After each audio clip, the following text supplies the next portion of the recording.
Joe Rogan Podcast. Check it out. The Joe Rogan Experience. Train by day, Joe Rogan Podcast by night, all day. Hello, Jimmy. Hello, Joe Rogan. Nice to meet you in person. I've watched many of your videos on YouTube, and I really enjoy them. That's quite flattering. Well, we share a common interest, this fascination with ancient civilizations and the mysteries that come. The first video I think I saw of you was this video of these concentric circles in Africa that are remarkably similar to descriptions of Atlantis. The Richat structure. Yeah, and then I started reading up on it, and I'm like, this is pretty wild. And then I got into your whole YouTube page, which is called Bright Insight. And it's really excellent. So first, before we can get started, how did you get interested in this subject? Well, going back to the 6th grade, that was when I fell in love with the Egyptians. Bring that sucker up to you? There you go. How's that sound? Perfect. I've always had a fascination for the ancients. Growing up in school, most topics bored the hell out of me. In math, I'd be like counting the ceiling tiles more than I'd be counting numbers. But something like that, the ancients, science, history, I always thought was fun. But I never would have thought that I would grow up to make a career out of it. Like, my story is pretty unique in that I made a lot of life changes about 5 years ago. I was heading down a path. I was really unhappy. I was doing a corporate life, and I was more depressed than I had ever been, and yet I had everything in my life. I had a good paycheck, beautiful wife, house, everything except for a soul-sucking path of a career that was going to bring me nothing but misery. What were you doing? Well, I was a fraud investigator for a large retailer, one of the largest. I'll say it's not Walmart. Actually, I'll say it's Target. Who cares? Oh, Jesus, you're crazy. Can't believe you're saying it. It was a sweet gig for a while. I was doing, so I had a couple of responsibilities. Internal theft and fraud, so I was investigating employees that steal from the company. And then I also managed the team that would bust the shoplifters, external theft and fraud.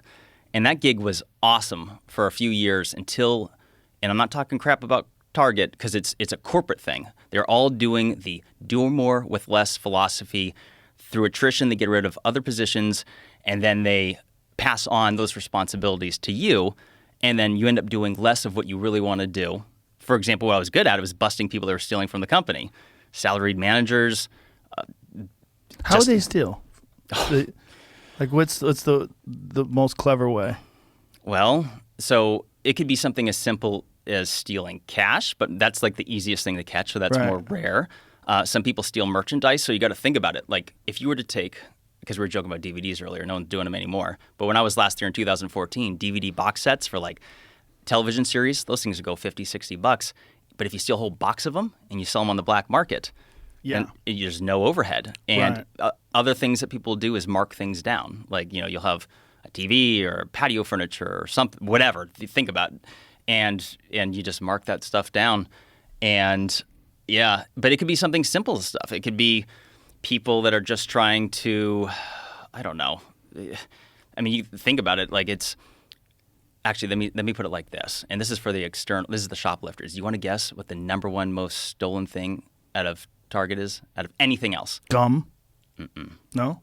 I'll give you a hint. I would think something you could slip into your pocket.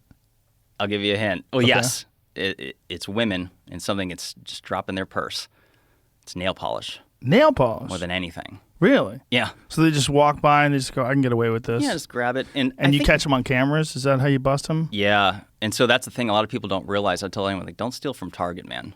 Like, you will send your picture to all the other stores and they will memorize your face. Like, the little How about just don't steal? Yeah, don't steal. Do the right thing. Don't be a fucking piece of shit. Yeah, it's like some people think, oh, it's a big company and it's harmless. But I'm like, no, like payroll matters and everything comes down to these fractions of percentages. And this can hurt employees from having hours. Like, well, it's just gross. Like, yeah, so you did that. And then you didn't like it. So how did you get into this YouTube world of these awesome videos? All right, so I was at Target. I was unhappy. I tried to find another gig. Nothing was panning out. So I'm like, all right, I'm going to go back to school and get an MBA, Master's of Business Administration. Even though I wasn't a fan of school, but like, this will get me that 6-figure corporate gig. And I'll be manager. And I was sick and tired of all this bureaucratic red tape shit. of knowing that there's something a company could do better and it has to go through so many people and no one listens. I'm like, Christ. So I'm like, well, let me become the decision maker. Let me go get a high-power job, and that will satisfy me. But midway through the program, I got real depressed. I was married, and I was like, once I graduated, I was doing some soul searching. We moved to Boise, Idaho for a change, and nothing was panning out for finding a job. And so I was, like I said, depressed. And I was like, fuck this. I'm just going to go become a school teacher. I'll bite the bullet. I don't care about the money anymore. I just want to be happy. And I always thought being a teacher would be fun. But truth be told, I'm like, I'm not doing that for $35,000 a year. Like, you're poor. School teachers are practically at the poverty level. Right. But anyway, so I was like, I'll do that. And then they're like, well, you got to go back to school and get some certs. And it's going to be like another year and a half. I'm like, I'm not going back to school. I just got a master's. And so I was like, well, I'd heard people were on YouTube and making money. And I'm like, I could teach anything on there. And so I started shotgunning it. I started making videos on all kinds of different topics, all kinds of crazy stuff. Joe, if you saw my earliest stuff, I mean, I've deleted more than half my videos. I was talking all kinds of woo-woo. Well, you had to learn, right? You have to learn how to do it right. Yeah. But YouTube has a lot of dumb shit on it, like undeniably. But you can learn a lot of things on YouTube. There's a lot of like legitimately fascinating information on YouTube and legitimately informative videos. Yeah. So that comes to you. So you start making these videos on ancient civilizations. Those were the ones that got the most views, and it all made sense because it was the most fun topic to make videos on. So you were the most enthusiastic about it. And it ended up making sense. It worked out that way because even just doing the research wasn't hard. Because if I'm reading something I'm not interested in, like my brain just goes. Of course, me too. Same thing. But I'm very, very interested in ancient civilizations, which is why I got into your videos. That's very flattering, Joe. And I guess I just want to say it's interesting because, before we hadn't chatted, I was like, which videos had he seen and what stuck out? I've seen quite a few of them. I've seen most of your videos on construction methods of Egypt, of the pyramids, and some of the videos on all the other structures that are there. You got to stop messing with that. It's going to fuck with your head. Is it? You're going to keep going up and down and up and down. Well, I know. Yeah, I've been constantly turning it down. You're fidgeting. Just relax. Okay. Well, I'm not used to hearing myself like this. So. Right. Yeah, you get used to it. But it's the best way because it stops us from talking over each other. Right like on. people normally, in normal conversation, they talk over each other all the time. But when you hear both voices at the same time in your ear, you realize how annoying that sounds to people listening. I gotcha. Like if you do a podcast with 4 people, and I've done a bunch of them with 4 people, it's a fucking nightmare. If you don't have headphones on, it's a disaster to listen to. Yeah, I heard your one 2 weeks ago on Tim Pool with everyone else, Alex Jones and everyone. It was disastrous. It's only 8 of you. It was a disaster. So what was your first one that you realized actually caught on? Like what was the first subject? It was on Nikola Tesla, and I was talking about his thoughts on intuition and where his inventions came from and how he would just sit around thinking up all of his inventions. It wasn't through tinkering around. He was convinced that there was ideas coming to him from the universe. Yeah. Yeah, he was convinced that he was some sort of like a radio for signals. Yep. Which I think a lot of people who are very creative, they think that way. A lot of singers will tell you that their songs come from just like they come from the air. Some of the best jokes that I've ever written just seems like they've come out of nowhere, which is really confusing because it's like, that's what the concept of the muse is, right? The concept of the muse is you sit have you ever read Stephen Pressfield? Yes. Is that with the War of Art? Yes. Yeah, it's a great. I thought it was The Resistance, actually. Am I thinking of something else? Yeah, no, Stephen Pressfield, same guy. Okay. Resistance is the thing that he talks about that everybody struggles against. This is like the procrastination, and that the muse. He treats it as if it's a real thing and that you just need to sit down and then be a professional and give yourself this amount of time. Like this is when I show up every day and then the muse will meet me there. But if you don't treat it like you're a professional, you don't respect the muse, it won't show up. Right. And his idea is that this is like a real thing that's giving you this data, which is very similar to the way Tesla thought about things. Do you believe that? I don't know. But But if you treat it that way, it's real. It's like the same feeling I have about God. Like if you live life like there's a God, if you live life like there's real morals and ethics to the universe, I feel like you can get a better result. And it's not like that you should only be ethical and kind because you feel like there's like a big guy in the sky watching you. But if you do uphold the principles, like the primary principles of Christianity, right? Do unto others as you would have do them to you. Treat everyone as if they are your brother or your sister, and love and kindness, and that all these different, very easy to understand principles of like love and happiness and camaraderie. If you just follow those, they're really beneficial. They really work. Now, does that mean that a guy came back from the dead and walked on water? And that seems a little fishy. But if you just follow those principles as if there really is a God, I believe that it's a great framework for life. And then I think that you could live a better, more fulfilled life if you live like that. I totally agree. And, it makes you wonder, Joe, do you ever wonder, what is all this about? Life, the universe, where did this all come from? Yeah. And the very fact that we're sitting here talking about it. So I was thinking not long ago, that's okay, let's say Big Bang, the creation. And I can wrap my head around an expansion of energy. What I can't wrap my head around is how there was ever nothing and then something. And then, so essentially, if the Big Bang happened as they say, that's essentially an explosion. So aren't explosions essentially, that's death. But yet, here we are, we're made out of stardust, right? That's science, right? They say we are made of stardust. And yet here we are discussing meaning. So I look at love, humor, the desire for, or the pleasure of art, of all things, whether it includes comedy or the way we feel when we see nature or a painting or anything else. And yet I think that the meaning is the evidence of the divine. And I wouldn't say it as you're talking about God, it's someone in the clouds or whatever, going to judge us or something like that. But doesn't that mean that we're the universe experiencing ourselves or itself in some way? That the fact that we're... That's many people have described it that way, yeah, that we're the universe experiencing ourselves. If you wanted to be really pragmatic, you would say that all of these things, whether it's love or creativity or the desire for success and to have your work appreciated, what all those things really do is they encourage camaraderie, which encourages cooperation, which gets more work done. Creativity encourages innovation, which creates better and newer things. Right. And the desire to be appreciated for one's work makes one work extra hard to achieve these goals. But ultimately, what are all these goals? What's the end result? The end result is better things. Right. Constant innovation, better thing. I mean, I've talked about this many times before because I'm obsessed with it, but for the people that have heard this, please forgive me. I am obsessed with the concept that human beings are essentially like a caterpillar that's creating a cocoon, and that out of this technological butterfly will emerge, and we don't even realize why we're doing it. The caterpillar's not consciously aware, hey, it's time to make the cocoon. The human being stuck in traffic, working a 9 to 5, working for Apple every day, is not really thinking, hey, I am a part of this thing that will one day give birth to artificial intelligence and to sentient beings that are made out of carbon and silicon, and they're created in a laboratory rather than in a womb. But right. I think that's what we're doing.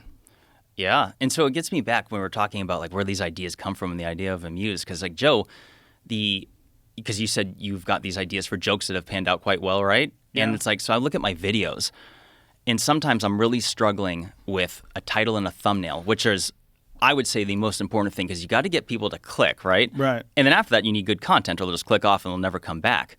But it's interesting. It's that sometimes it's when I put the intention out into the universe, I'll give myself this feeling of self-belief that I am getting just the right title and just the right thumbnail to get me views. Because that was my original goal, was I'm all right, I'm going to go down this YouTube path, then I might as well do it. I'm going to go big. I want 1 million subscribers, and I want to get videos that get millions of views, and I want to teach something to somebody in the process and have fun doing it and encourage other people to look into things. And the thing is that sometimes with some of these ideas, I'm from 1 second to the next, all of a sudden the idea comes, and it worked out quite well in so many times over and over but you're again. Focusing. I mean, you think about what you're doing. You're sitting down there and you're thinking about it and you're focusing. And you're using your creativity and your concentration. It doesn't necessarily have to be mystical. Well, true, right? Except for that sometimes I'll be tossing in over these ideas for weeks of focusing on it. And sometimes that's what delays me so long, because if I have a good content, I'm I need to know how to share this.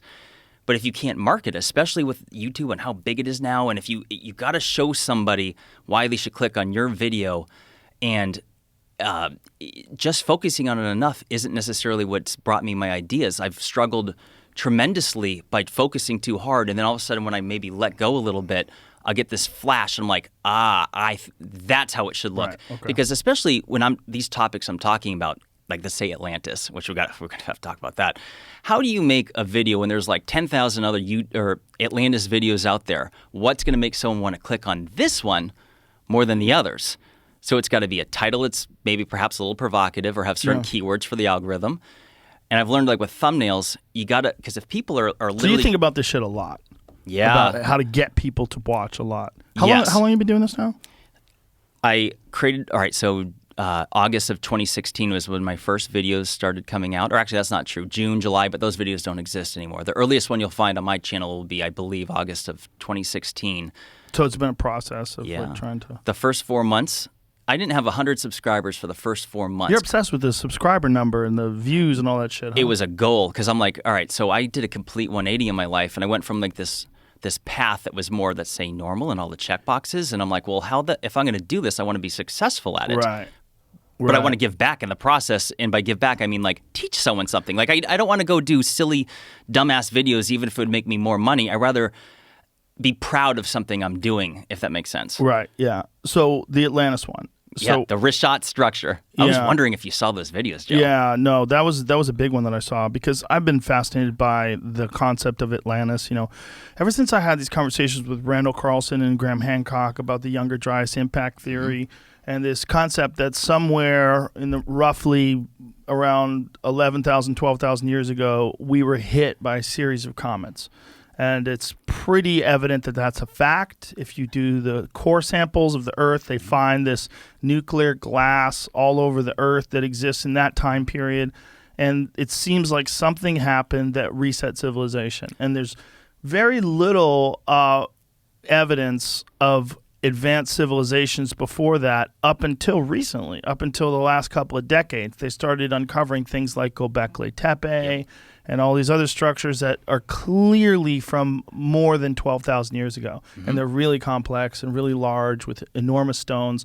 And it's sort of caused people to rethink the history of the Earth and the history of human civilizations. And Atlantis has always been the big one. That has been the one that everybody talked about, was this incredibly advanced civilization, and no one can figure out where it is. Right. Or if it was real. I think that Atlantis, because surely that wouldn't have been necessarily the name just through like the change of language, you know, over, let's say, 12, 13,000 years ago, which would be the time frame. So like surely there would be several different changes of language, but I think it represented a civilization that was doing great things. They were more global than what many people think would be possible. Atlantis was said to be a kingdom made up of, or an empire, made up of 10 kingdoms. And then there was the lost city of Atlantis, which was the capital, which was said to be made up of concentric circles, 2 of water, 3 of land, and essentially that they were obliterated by a cataclysm as passed down by Plato, although it's worth mentioning that Plato got the story of Atlantis from Solon, who was his uncle separated by 6 generations. But what most people don't realize is that Solon had traveled to Egypt, and so it's the ancient Egyptians is where that tale comes from, which makes it even more bizarre because I would argue that the most spectacular ancient civilization is the Egyptians. I mean, no disrespect to the Romans. Hard to deny. Right? I mean, let me just say, because I want to, on this podcast, encourage people to travel to Egypt. Joe, you got to go.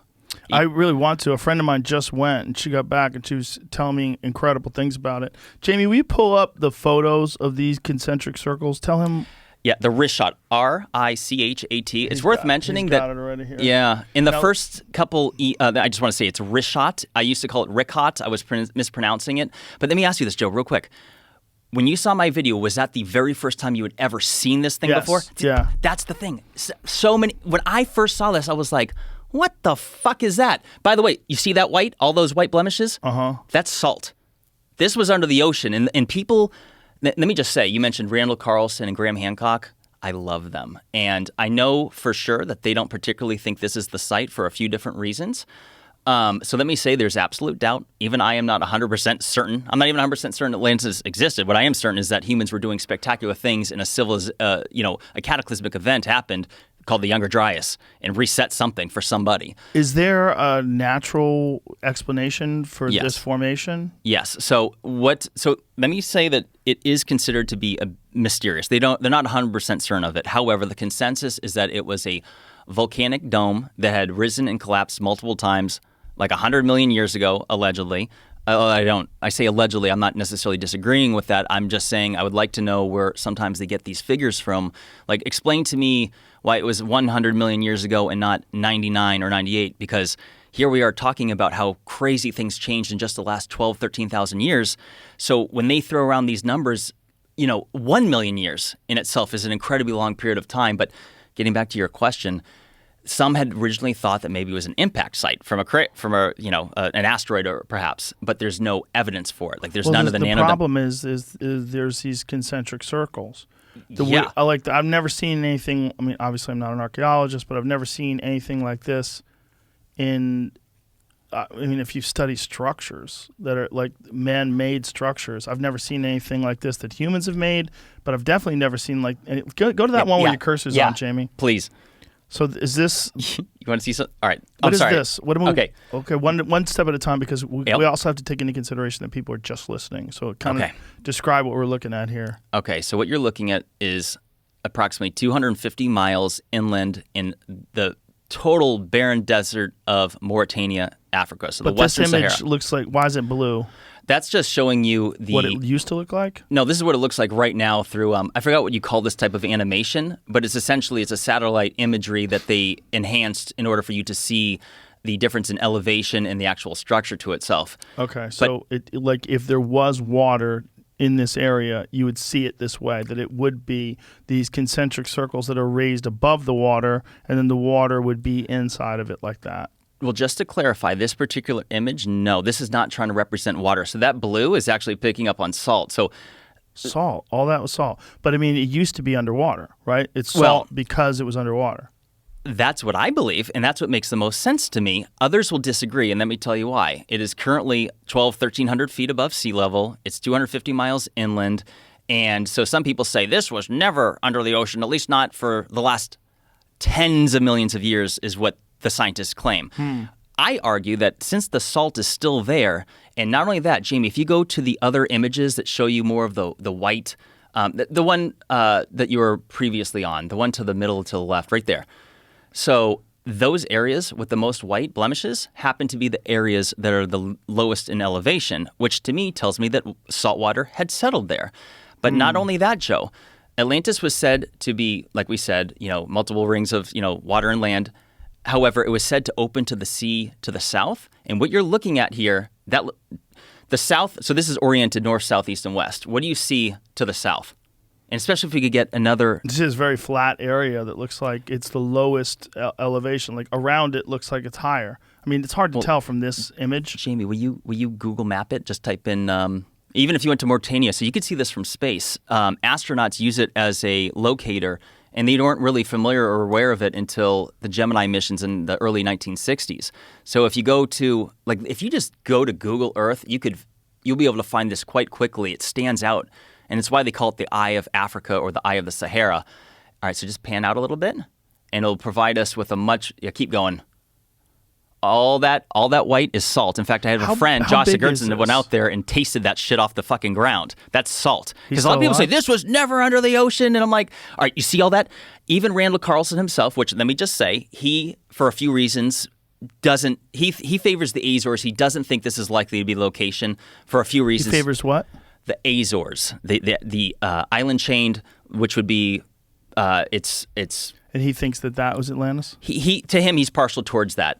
But so he analyzed this site, and you see all those striations, how it looks like the ocean, so that's all water erosion, Joe. And if you scroll in, so remember when Randall was on your show and he showed you the Missoula floodplains and all those giant ripples from the huge current that it went through?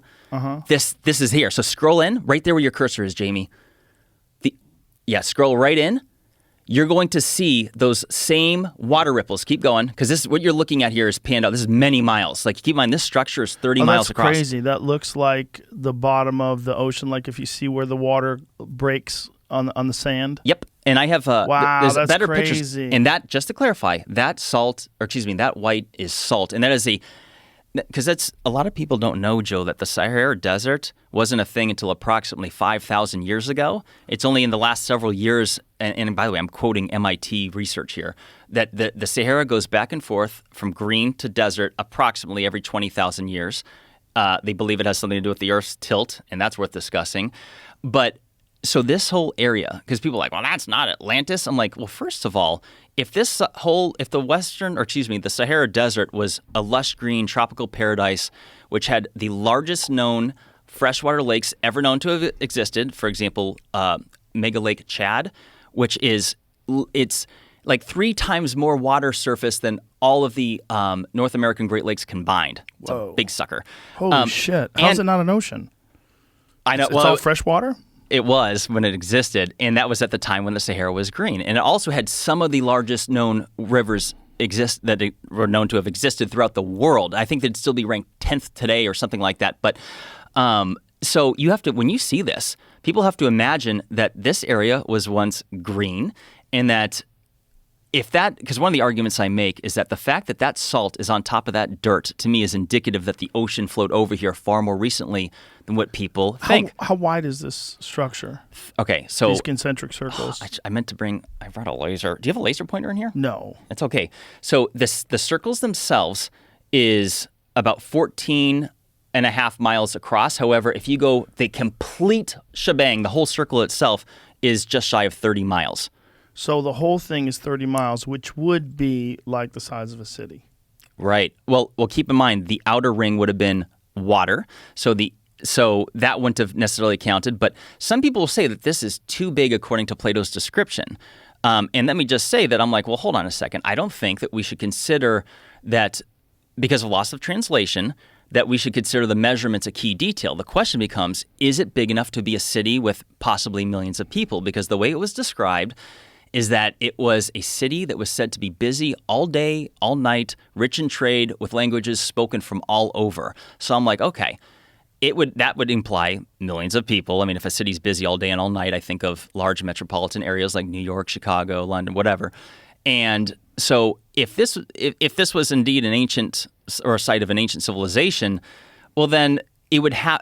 I mean, they're obviously not going to have skyscrapers, so it would have to be an area big enough to sustain that many people, and the Richat structure certainly does. And so the idea would be that this would lead out to the ocean, and that these circles would be where the water is, and then the ridges would be where the structures are, where the houses and the buildings are. And people will say, well, where is that stuff now? I'm like, well, look at it. It got obliterated. Those people should shut the fuck up. But if you just look at what's going on with the sand and those clear water erosion marks on the sand, but that also could be wind, right?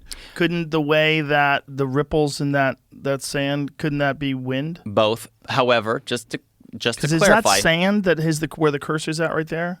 Yes, that's all sand. However, it's also, actually, go to the right where it says layers, Jamie. Can you scroll in right there? Because that will show you the ripples more. So it's a combination of sand and rock. You mean to the left? Right there. That's what I'm talking about. Those are giant ripples. And I'm quoting Randall Carlson, who I consider to be an expert on geological formations. And so, yeah.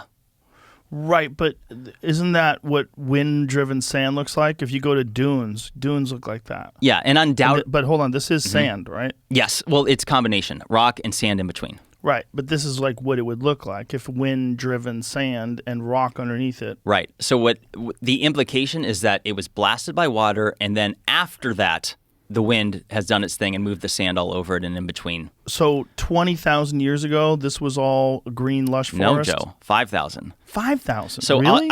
Yes. So I could show you. When did they think Atlantis was? 11,600 is allegedly when it was destroyed, which mirrors the Younger Dryas climate catastrophe. Because so Plato so this is 600 BC, and Plato said that it happened 9,000 years earlier. So that would be 11,600 years ago, which coincides with the Younger Dryas climate catastrophe, which makes it so compelling. To me, that is actual scientific evidence that indicates that Atlantis actually existed. Because it's very sort of. specific. It is very specific, but it's not scientific, right? It's like there's no real evidence. Okay, let me It's just rephrase. That a civilization, depiction. yes, Yeah. let me rephrase. A civilization got fucked. Yeah. 11,600. So never mind Atlantis. Let me rephrase. A civilization was around. The stories of it were passed down, and they got obliterated. So that's what I'm implying. Well, we definitely know that the Younger Dryas impact theory is extremely plausible. There are, without a doubt, like many impact points on Earth where they find this tritonite, this nuclear glass, which you can get either from a nuclear explosion or you get it from some sort of a meteor impact, large scale, all over the continent. And we know that all over the planet, I should say. We know that happened. Like, this is like real hardcore geological evidence.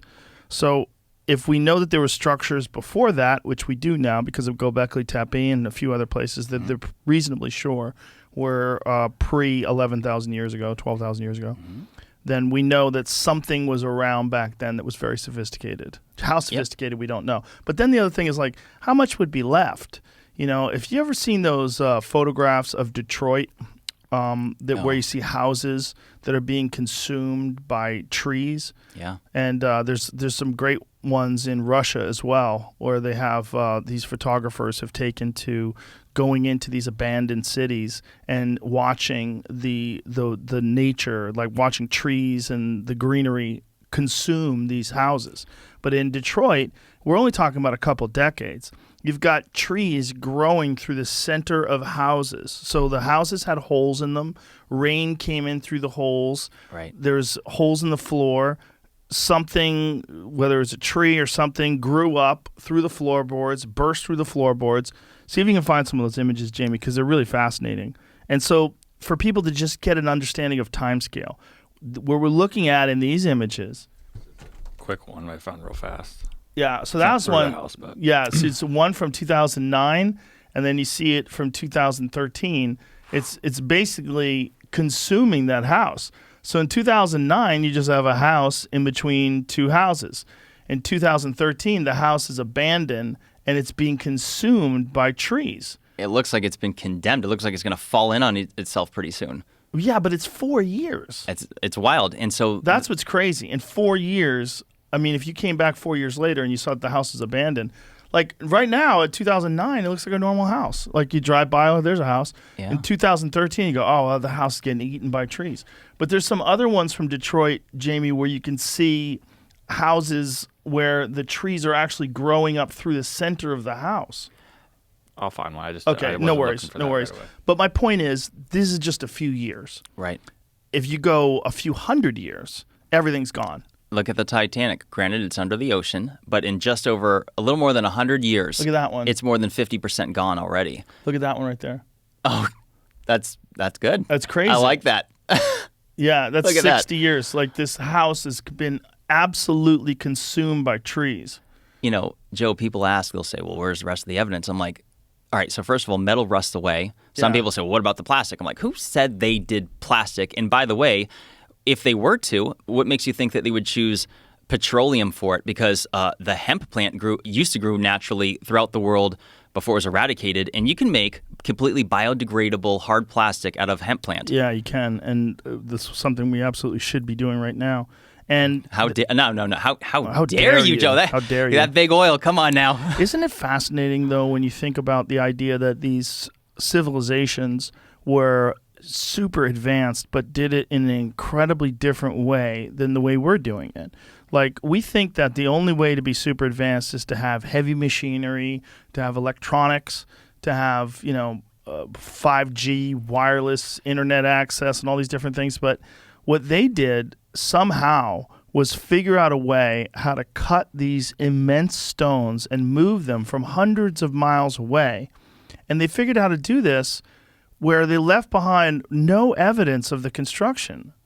It's wild. And this is one reason, Joe, I want you to get to Egypt so bad, because when you see these stones, so I had in my own mind, I remember thinking picturing what it would look like before I went to Egypt, what it would look like in person. Joe, it's bigger and everything's bigger and far more impressive in person, and the pictures never do it justice. I went over there with an ultra wide camera lens, and that's the only way to get the full capture of many of these stones, but yet it distorts.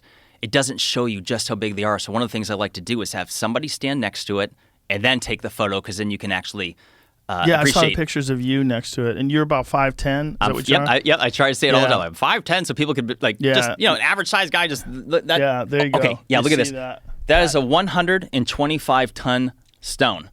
That is shout out to my Instagram, Bright Insight. Let me just say real quick. Bright_insight on Instagram. Yeah, but just to clarify, there's another channel called Bright Inside. Oh. I think they ripped me off, to be honest, but that's another story. But I just want to clarify that. And, Joe, it's actually kind of hilarious being on here right now, because I never even shared my last name. The internet didn't know. Like, if you type Bright Insight Corsetti. So I'm Jimmy Corsetti, to anyone listening, and I decided to keep my last name off the internet because when I first started this, I'm like, all right, I'm talking all kinds of crazy topics. I don't want the attention. Leave me alone. But coming on here, it's like, why hold it back anymore?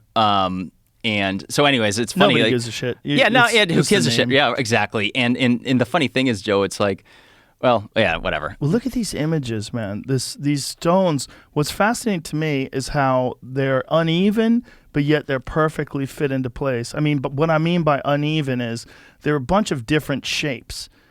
For the people that are just listening, if you go to the Bright_Insight Instagram page, there's plenty of images that Jimmy has up here, but these stones are much, much taller than him. They're immense, and they're these weird shapes, but yet they fit into each other perfectly.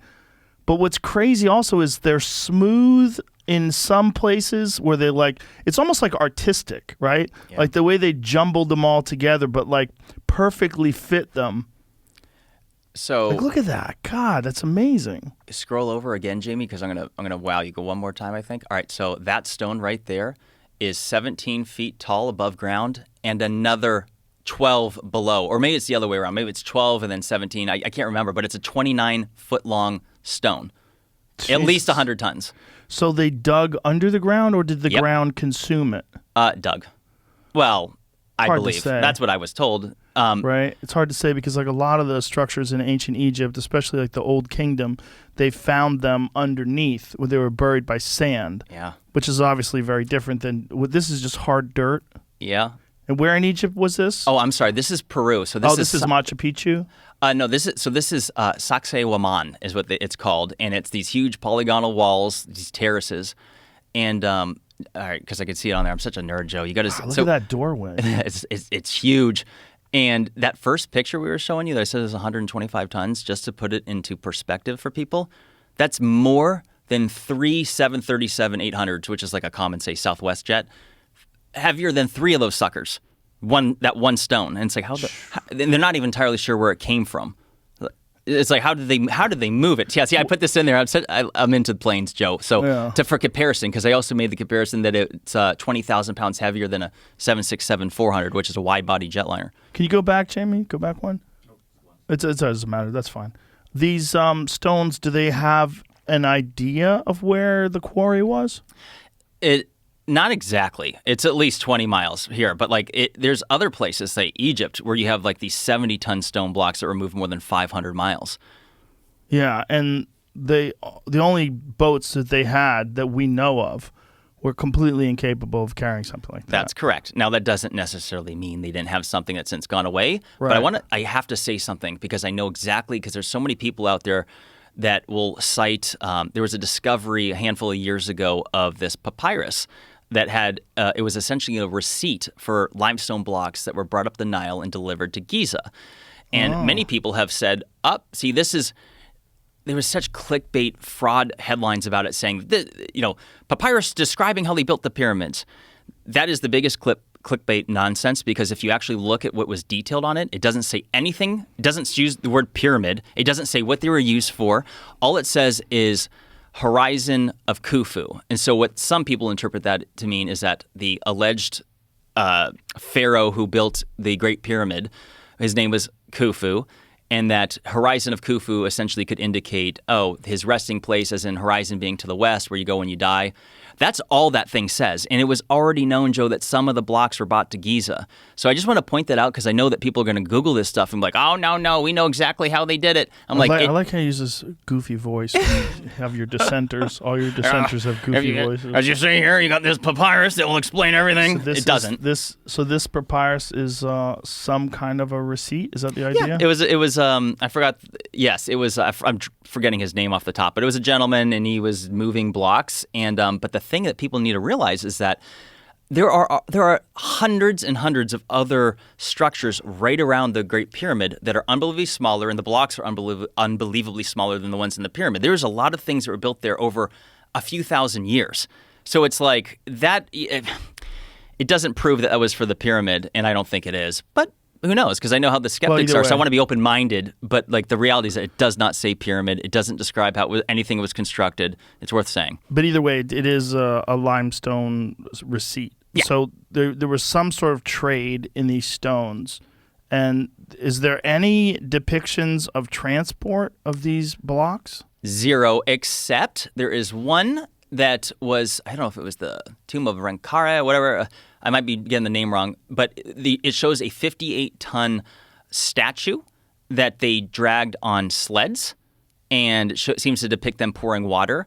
But it's worth mentioning. What is that one? How does someone find that? I'd have to. I mean, I have it on my.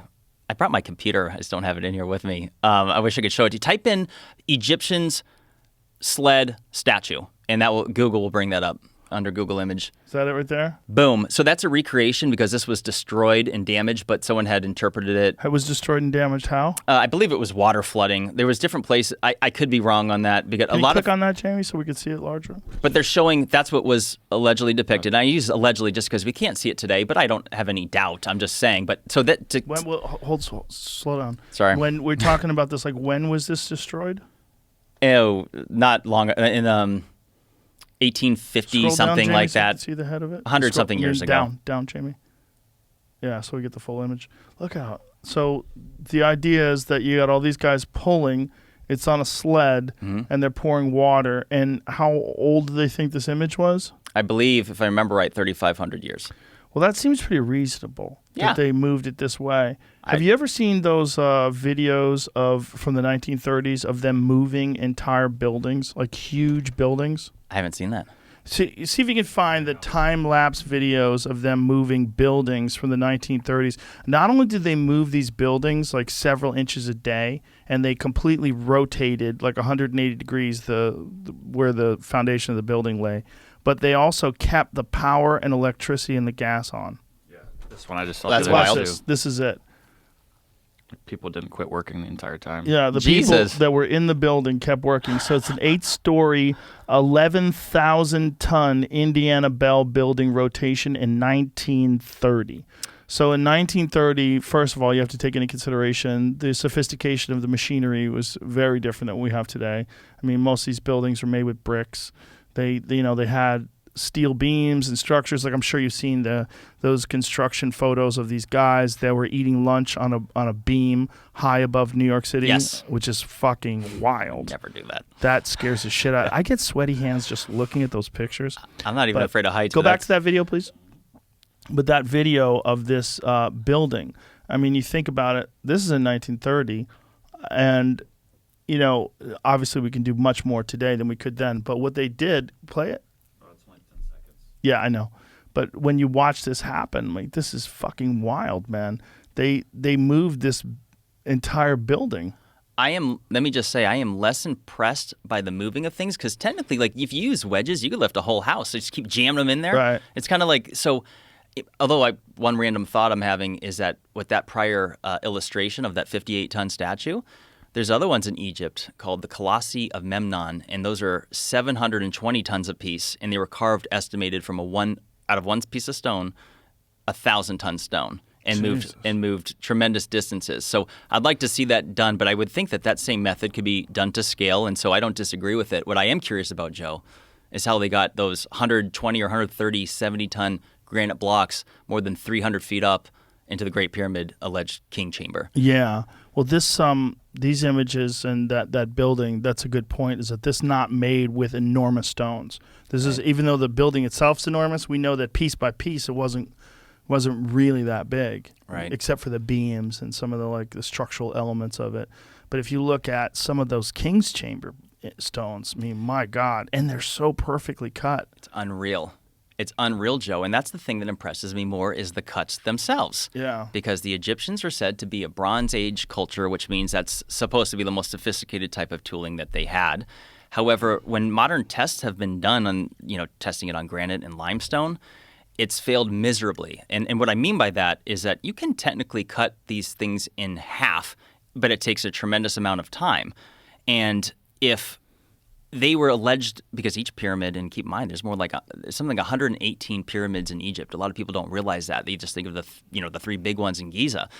But all of these, if they were said to be tombs for the pharaohs, which I don't agree with, and for a variety of reasons, they were all said to be done in a chronological order and within a certain period of time. And I'm like, when you're talking tens of millions of stone blocks in aggregate, because like the Great Pyramid is 2.3 million. You have the other couple that are a couple million a pop, and then doesn't include all the other tens of millions of blocks that make up statues, casing stones, other buildings.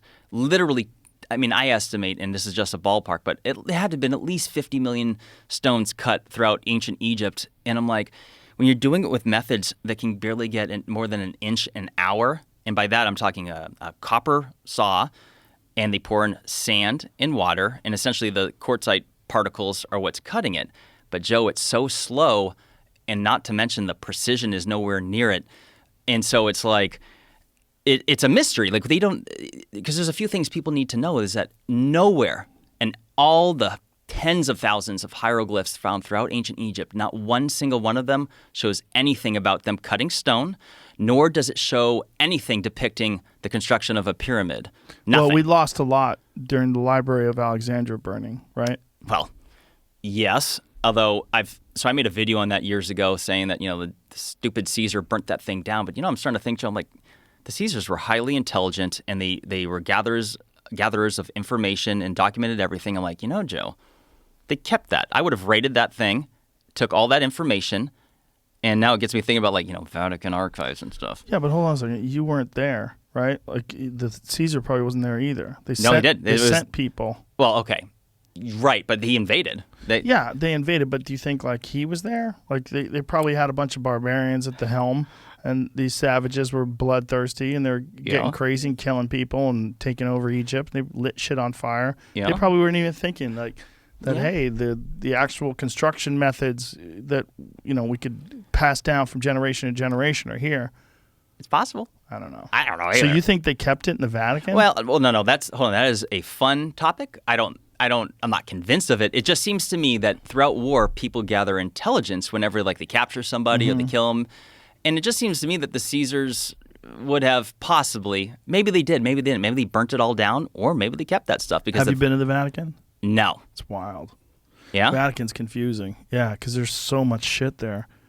I knew that there was an immense amount of artwork there, but when you actually go there and you see the billions and billions of dollars worth of art that was accumulated over who knows how many hundreds, if not thousands of years, it's pretty shocking. Yeah. It's like a raider's hoard. I mean, Right. that's really what it is. It's like they... Well, yeah. They clearly stole all this shit. Yeah, it's like the Romans. You got to think about, because that all originates from the Romans. I just want to remind everybody that when they took over a quarter of the world's population, all of Europe, they didn't show up and hey, we'd like to can we have your land? Everyone that didn't speak the language was a barbarian, and they pillaged, raped, and took and just stole it. Yeah. It's ours now. Yeah, and they have it all in one spot, and that one spot is also its own country, which is weird. It's its own country inside Italy. So it has its own extradition laws, which is great because it happens to be overrun with pedophiles. Yes, this is true. It's pretty fucked. And meanwhile, they have 53 miles of shelf space within that archive. That's why I was getting my conspiracy ideas going, because it's no one's allowed in there. You have to be a certain academic, and you have to get permission. And not only so, you can't just go browse it. Right. You have to specifically request what you want to look at. Mm-hmm. And the issue with that is that if you don't know it exists, how do you know to ask for it? So it's like, who knows what type of information could be in there? I'm not suggesting that the shelves are lined with secrets from Egypt or anything, but it does make me wonder. I mean, that's 53 miles of shelf space is an astronomical amount of old ancient text. Yeah, it really is. It's pretty fascinating that this one country, or this one, whatever you want to call the Vatican, has accumulated such an immense stash of artwork and of knowledge and of information, and just the tapestries alone that they have. You just pass by the paintings and the sculptures. It's like, it's really mind blowing. Like I did it over the course of a couple of days, but I think you need months. I imagine, to go and really pay attention to it, to try to get a grasp of what the fuck they were doing. And also, like, it's really weird, like all the depictions of the men, they have tiny penises. And I asked we had this guy who was a professor who was our guide. We hired a private guide. He's really, really fun, really intelligent guy. But he said that they thought of large penises as being animalistic and barbaric. I've heard this. And so they have these men with these perfect bodies, like these Greek gods, these tiny, tiny little penises. You know what I think? What? Well, whoever carved that stone maybe had a small dick and wanted to be like, this is normal. This is what it looks like. Because I'm sorry, if you were doing quite well and were endowed, I think it is a natural thing for women to like that, assuming that you're not too big. And so, I mean, this is reality. So it wouldn't have been any different, because people have always made fun of small dicks. Because, like, you're not doing much for your lady, potentially. And so maybe these guys were carved by, there were some artsy guys, and they weren't packing. If back then, if they, the idea was that they were trying to get away from barbarism. They were trying to get away from these raiding hordes of beast-like men who came. Like, maybe they really did think of, like, godlike men as having, like, smaller penises. I mean, the weird thing about, like, aesthetics and what people like and don't like is that it changes over time, right? Like, at one point in time, really overweight women were considered attractive because really overweight women had access to food. Yeah. Whereas really thin women were considered, like, sad and poor. Like, like a model of today, if she went back to, like, the Renaissance, they would look at her, they're like, this poor girl. Right. Yeah. It just seems to me, because, like, when you see that beautiful statue or statues, that penis is so small, Joe, they could have made it a little bit bigger is all I'm saying. And still not been barbaric. I understand. But I mean, this is what this guy, I know you are, but this is what this guy was telling me, that this is what they were.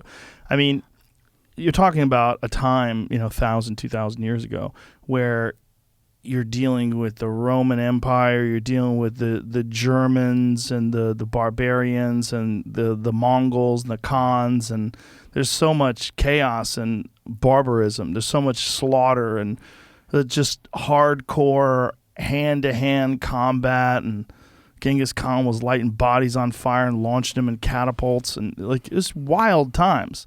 So I think that maybe they were just, like, trying to express, like, a more delicate side of nature and mankind. Anyway, It's not that important. Yeah, but it's a fun topic. What is important is that they did have in the center of one of their courtyards, they have an obelisk from Egypt. Yeah.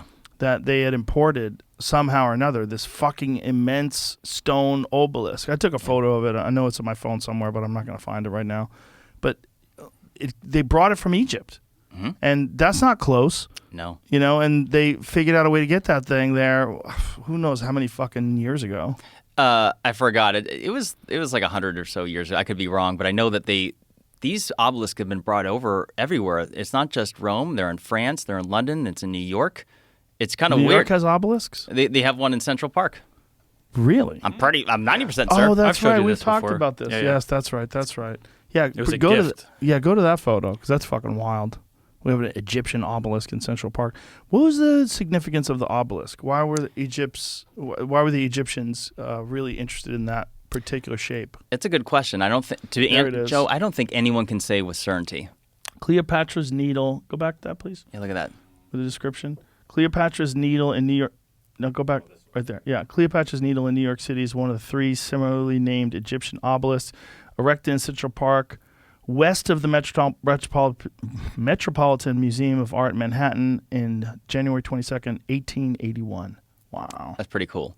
It is very cool. Although big it's worth it is. mentioning, though, Joe, like Egypt has been completely rat-fucked. It has been looted over millennia. You had the ancient Greeks invaded, the Romans invaded. I mean, Alexander the Great went through. Like Egypt was, for whatever reason, a highly desirable spot where it has been completely, numerous times over history, has been just completely decimated and stolen and everything else. And I find that interesting, Joe, because I'm like, they were drawn to it for who knows how many different reasons. I mean, why would they feel, over thousands of years, people have been trying to take that place over, and have, actually. Because even the British, like when you look at like their more modern history, Joe, that place has been completely screwed with for thousands of years. And it's worth mentioning that if you go back to the alleged pyramid builders, which was said to be the fourth dynasty of 4,500 or so years ago. Why do you say alleged? You don't think that they're the people that built it? There's pretty good evidence. Somebody built it. There's pretty good evidence that it's 2,500 BC was the construction date of the pyramids, right? Well, yes, and I don't necessarily disagree with that, but here's what my issue is, that a lot of people don't realize that. So that was said to be the Old Kingdom, and there's been 3 kingdoms, Joe, and 3 what they call intermediate periods. So, for example, 4,500 or so years ago, Great Pyramid, the Pyramids of Giza.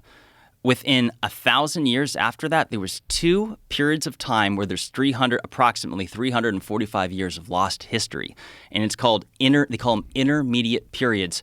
So it went from Old Kingdom, intermediate period, which was like 120 something years, to Middle Kingdom, and then another one of like 200 something years. So within less than 1,000 years after the alleged times that they were built, there's more than 300, almost 350 years of because there was turmoil, by the way. The intermediate periods were where there was revolts, it was complete overthrow of the dynasties, civil war.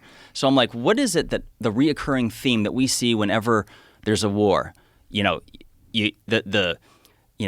history is written by the victor, so to speak. I think it was Winston Churchill that said that. And it's like, in those periods of time when whoever took over and took the power and claimed that kingdom for themselves, which may have been it may have been like, a civil war, revolt, whatever, revolution of some kind, that right there to me is indicative of lost history. So my point that I'm getting at is that I don't know how much faith I put in that this alleged 4th dynasty was the ones that physically did it. I'm saying that maybe it was somebody else and those people claimed it for themselves, saying, I did this, perhaps. Because it's like the implications of 340 plus years of lost history immediately after that I think there's something to be said for that. Because look at what ISIS did, Joe. Like they went through Iraq, and so I'm an Iraq war veteran, and I had the privilege of seeing these Assyrian bulls. I think they're Sumerian because he found them completely buried in mud and dirt. And so I'm thinking like it goes back pre-flood, so to speak, and that so ISIS went through and completely bulldozed them. They got jackhammers, and it's pretty wild. One of the what are you saying? They got jackhammers? They destroyed them? Is that what you're saying? Oh yeah, Jamie, will you please bring up the gates of Nergal or type in Mosul ISIS ancient? So what's so wild, Joe, is that I was at the right place at the right time in Mosul during my deployment in 2009 and 10 to be able to see and touch these things with my own hands. And this is at the gate of Nergal at the ancient city of Nineveh. How old are these things supposedly? Well, so they'll say, like 4,000 years old or so. I wonder if, not there. Jesus Christ, they're destroying Wait. these things? Oh my God, this is horrible. I know, Joe. Oh my God. Footage shows Islamic State militants in Iraq smashing statues of sledgehammers in a bid to crush what they call non-Islamic ideas. Oh my God, this is fucking horrible. It gets worse than this. Oh my God. All right, so Oh my God, this is fucking terrible. it's hard to see, man. Oh my God. Fucking humans. So they're destroying these thousands of year-old artifacts, and they're doing it with sledgehammers. Oh, Jesus Christ. This is crazy. Yep. And oh my God, these fucking idiots. So see, there's the jackhammers, but that's not even this. These aren't even the images. All right, so that's where I was. That's the Gate of Nergal. The ancient city of Nineveh was said to be where Jonah had went after he escaped the whale from the biblical story, and so that's the same gate that allegedly he had went.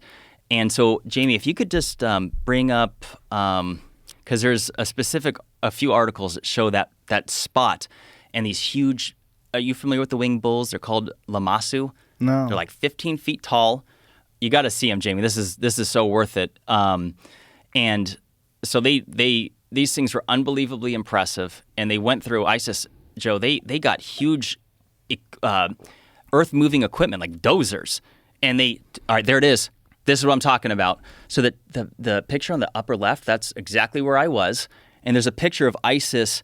God, these fucking idiots. Right, so that picture with the guy in the black, so I have a picture of me standing right in front of that. Oh my God, he's just destroying that face. Oh, Jesus Christ. Mm-hmm. And it's wild because I remember seeing this on the news and being like, holy shit, I stood right there. And these things were so impressive, and the artwork themselves, the precision of them was unbelievable. Huge pieces of granite, or maybe they're Someone quartzite. should have stepped in. I mean, fucking Christ. If there's ever a reason to step in and stop morons from doing something horrific, that is like a real priceless part of history, the history of the entire human race. Yep. We should have stepped in. Someone should have stepped in to stop that. That is fucking priceless stuff. Yep. It's God, heartbreaking. that's horrible. Oh my God, look at that. So this is what gets my brain going, Joe. I'm like, this is They've humans. been doing it since 2014, just Well, destroying these things. Well, they're done now. It's all gone? Yeah. Oh my God. They did their dirty work well, Joe. Fucking morons. Yeah. Jesus Christ, look at this. This is insane.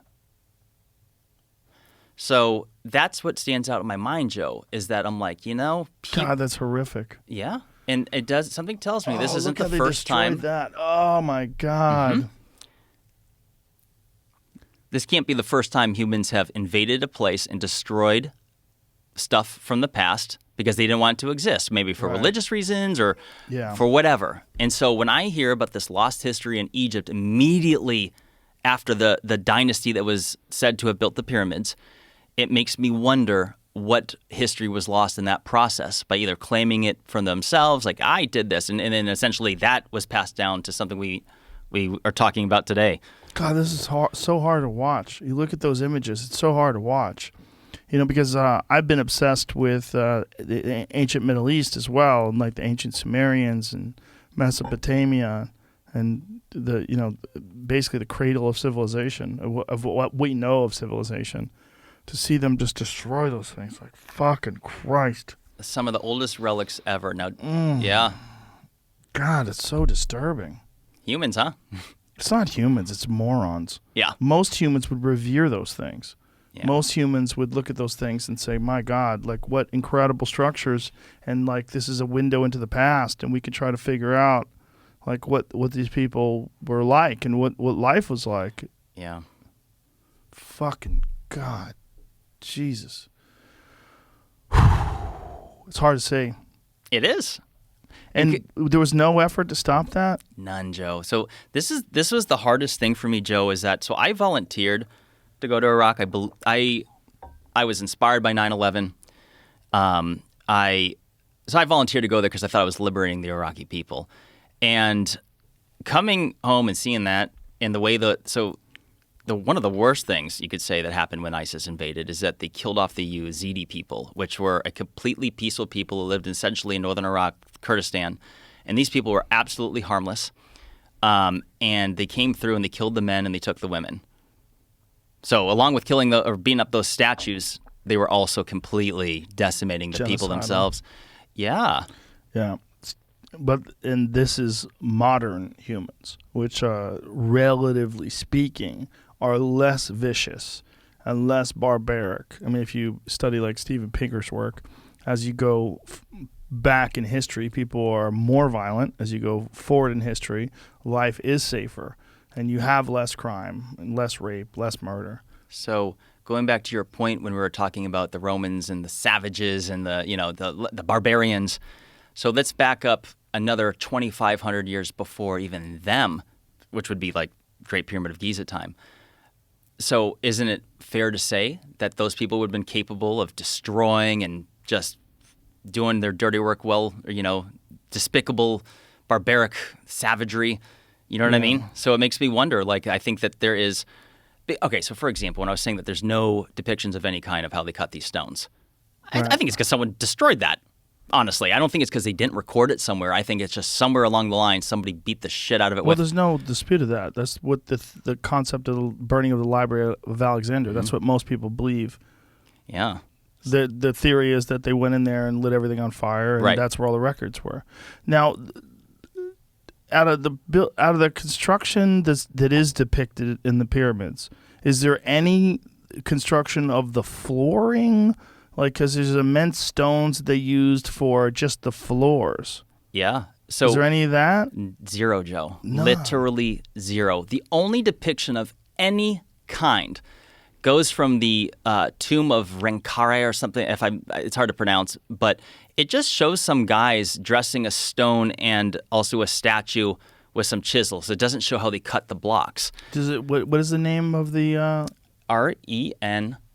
Renikere, I think, but I think I'm misspelling it, to be honest. But it doesn't show anything about cutting or anything. And one of the things, Joe, is that there is different clear technology in the works of the Egyptians. You have some that's incredibly crude, and some of it truly megalithic and spectacular. And what I argue, and others do as well, is that simply you're looking at two different things done by different people in different periods of time that had different capabilities, and some were more impressive than others. And what's interesting is, at least as far as carbon dating, some of the least impressive stuff is the later stuff. That's what's so interesting, Joe, is that the most spectacular stuff is the oldest. Yeah. And that's why, to me, I wonder, one, if the pyramids could be older, and if not, I think that our understanding, it's because it's one of two ways. Either they're older and we have since, because of time and the sands of time, have lost how they did it, or our understanding of what the so-called dynastic Egyptians were up to 4,500 years ago is just significantly different than what we know today. But correct me if I'm wrong, but they have carbon dated some of the material that's inside of the cracks of some of the stones, and that's what they come up with is 2,500 BC.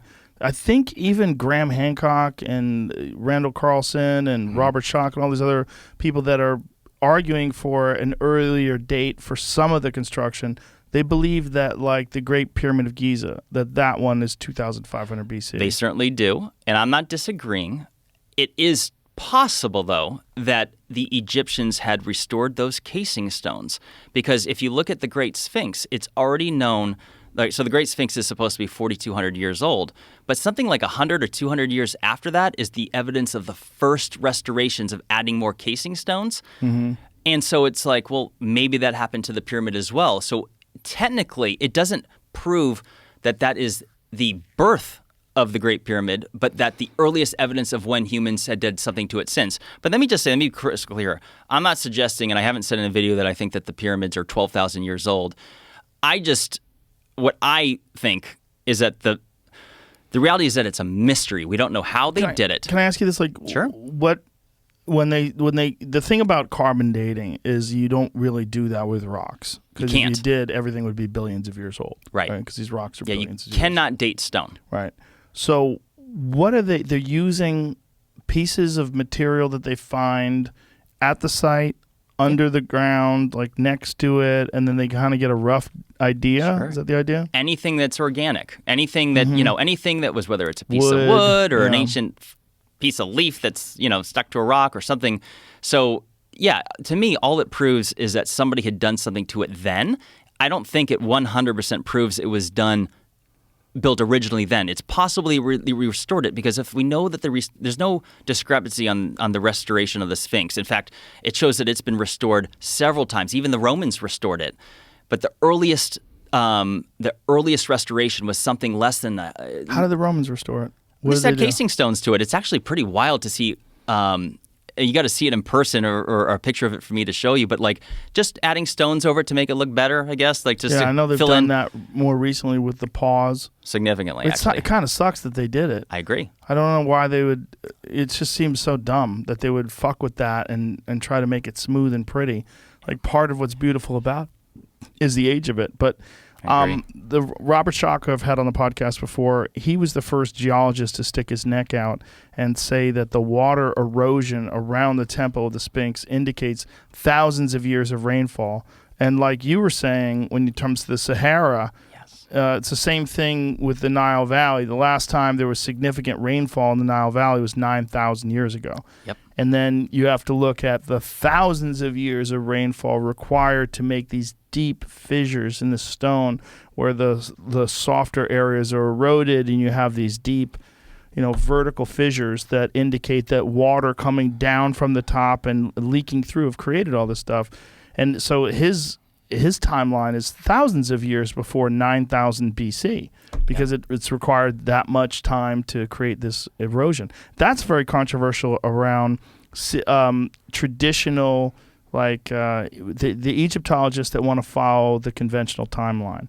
They come up with all sorts of alternative reasons for why these fissures exist. But one of the more fascinating things that Robert Schoch did was he put masking tape over the areas that would clearly indicate where this was happening. And he brought it to a series of geologists. And he said, does this image represent, in your opinion, wind and sand erosion, or does it indicate water? All of them said it indicated water. All of them said it indicated rainfall. And then when he pulled it aside and showed that this was actually the Sphinx, they were like, I'm not putting my fucking name on that. Like, very few of them wanted to stick their neck. More have since he's come forward. There's been many geologists that have agreed with him, but initially people were very hesitant to stick their neck out because in academia, which is really fascinating, challenging conventional ideas gets you in deep shit because even though we would like to believe that these archaeologists and scientists and historians only base their opinions on data, only base their opinions on what's in front of them. That's not true. A lot of them have a long history of teaching things that eventually turn out to be incorrect, and they are deeply embarrassed, and they fight it tooth and claw. They do everything they can to discredit any idea that they could be incorrect, and it's fascinating to watch. And one of them that was fascinating to watch was John Anthony West and Robert Schoch had this conversation about the Sphinx and about the erosion of the Sphinx with this conventional Egyptologist that was working with Zahi Hawass, who was the head of antiquities. Yeah. And when they did have this conversation, the way this guy was mocking them, the way this guy was saying, where's the evidence of this civilization from 12,000 years ago capable of doing this? Like, he was using your mocking voice, like using the voice that you use for your detractors. And it wasn't a scientific conversation. It wasn't a fact-based, objective analysis of all the evidence that's in front of you.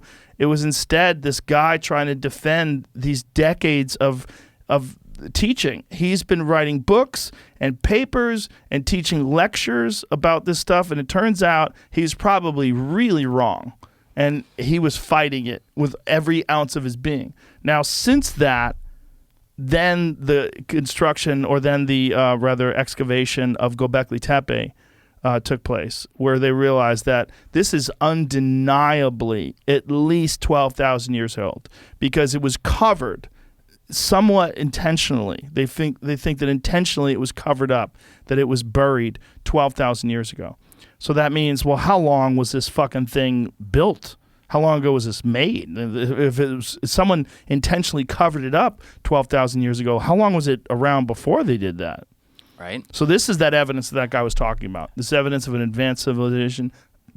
Now we know for sure there's evidence of an advanced civilization. We have the actual stone structures. We have the actual carbon dating, and not just a little bit of it. We have massive amounts of it because the entire structure has been slowly excavated, and it reveals this enormous series of buildings and of stone columns and 3D carvings that are in it. It's really a wild stuff.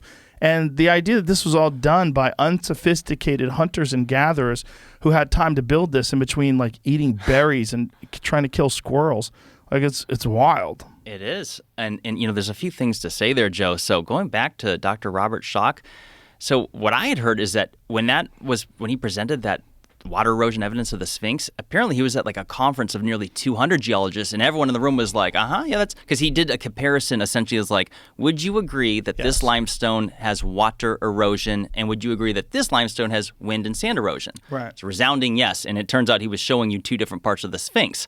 The enclosure has the water erosion, and the above the neck in the chest has the wind and sand. Yes. And what's so wild about this, Joe, is that there's still so many people in the so-called, I call them the mainstream, that are denying this water erosion. But like, this is the thing, so Jay, I don't consider myself an expert. I'm somebody that can look at, I mean, I know more than maybe some, but like, I can look at information and think for myself on a variety of topics. Just show me, I want to hear both sides, and I can think. I can use discernment. And what's so interesting to some people who are trying to debunk Dr. Robert Schoch's work, it's like, because we have www.google.com, you can literally go and look for examples of limestone from around the world that have known water erosion, and then go do the same for the wind and sand erosion. And then it's there for all who have eyes to see. The enclosure has significant water erosion. I mean, this is literally, you don't have to go to school for a bunch of years and get a doctorate in geology to at least wrap your head around that it is indeed water erosion. And the implications of it are astounding, because it means that if the Sphinx is supposed to be 4,200 years old, and yet the last time the Nile Delta region had significant rainfall was nearly double the age of that, that in itself is, I mean, I would consider that to be scientific evidence that it is older. Well, it's the hardest evidence we have, really. Geological evidence is the most tangible, because you could actually see it. It's like, it's right there. And everything else, they're slowly uncovering history. And as they're literally uncovering it, they're digging this stuff up. And particularly in Egypt, what's really fascinating is that they find these completely different building structures, like these construction methods. If you go back to the older buildings that are deeper under the ground, they have a very different style to them. Yeah. Like, they use much larger stones, and they use them like sitting on top of each other, like as like these structures in these hallways and columns. And it's like you clearly see the difference between the stones where they laid stones next to each other and this one where there are immense stones sitting on other immense stones. There's a very specific style to them. And it seems like the more sophisticated methods are the older methods, because the stones are larger. It's true. And the reality is that what we know, the ancients were more advanced than what we give them credit for. And one thing I've seen as I've gone down this path about talking about potential lost technology is people need to realize, like, the word advanced is relative. When you say that they were advanced, some people will jump to the conclusion like, oh, so you're suggesting they had internet, and let's go back to that voice again, and Wi-Fi and other things. I'm like, advanced is relative. It means that they had more capabilities than what we give them credit for. And yeah, it's another thing I was about to say is that I'm losing my train of thought on that. Technology. Technology can be anything. A saddle on a horse is technology. Yeah. When people think technology, some people jump in like, what does that mean? They have Electronics. lasers, Right. machinery and stuff. I'm like, no, it just means they had a capability that has since gone, or we're just not aware of. Well, let's talk about the sarcophagus in the King's Chamber and the way that they somehow or another carved it out, because there's real evidence that there was some sort of a circular drilling tool that they used to carve out the inside of the sarcophagus, and something that had an incredibly hard cutting surface. Mm-hmm. They don't know what it was, but if you go to, there's images of the inside of the sarcophagus, and they showed that they were trying to figure out like how this thing was carved. See if the carving methods, circular drill. So type in circular drill carving. There was this whole debate about how they dug it out, and they think that correct me if I'm wrong, but isn't it made out of one large piece of granite? Correct, rose granite. Yeah, and they think that what they did was use some sort. Does it show it there? All I remember seeing on it was rake marks. Like, there was some crude. There was some sort of a documentary that was pointing to some aspect of it that said it seemed like they used some sort of a circular drilling tool to hollow out the center of this thing. What is that right there? Lower left-hand corner. Copper coring drills. Copper coring drills. Look at that. Look at right there. The middle one. One, there? yep. What is that? What the fuck is that? So that's them carving out using that same drilling technique that you're referring to, and just doing over and over again to carve out. So there's a core grilled granite. So you see it right there in the lower right hand. Yeah, that's it right there. Like, look at that. See, what is that? Like, how did they drill that? Yeah. So it says core drilled granite in ancient Egypt. And what we're looking at is something that looks like it was a circular drill that was pulling out these cylinders from the granite. And how they did that and how long it took. See, this is an incomplete drilling, which is really fascinating because you can actually see that it probably took a long-ass time for them to do this. And you see like a partially done version of it. But when you see these circular cuts, like that right there, like what the fuck did they use? Some argue that the repetition of these drill holes was done at a speed you couldn't possibly do with your own hand. I mean, why did they say that?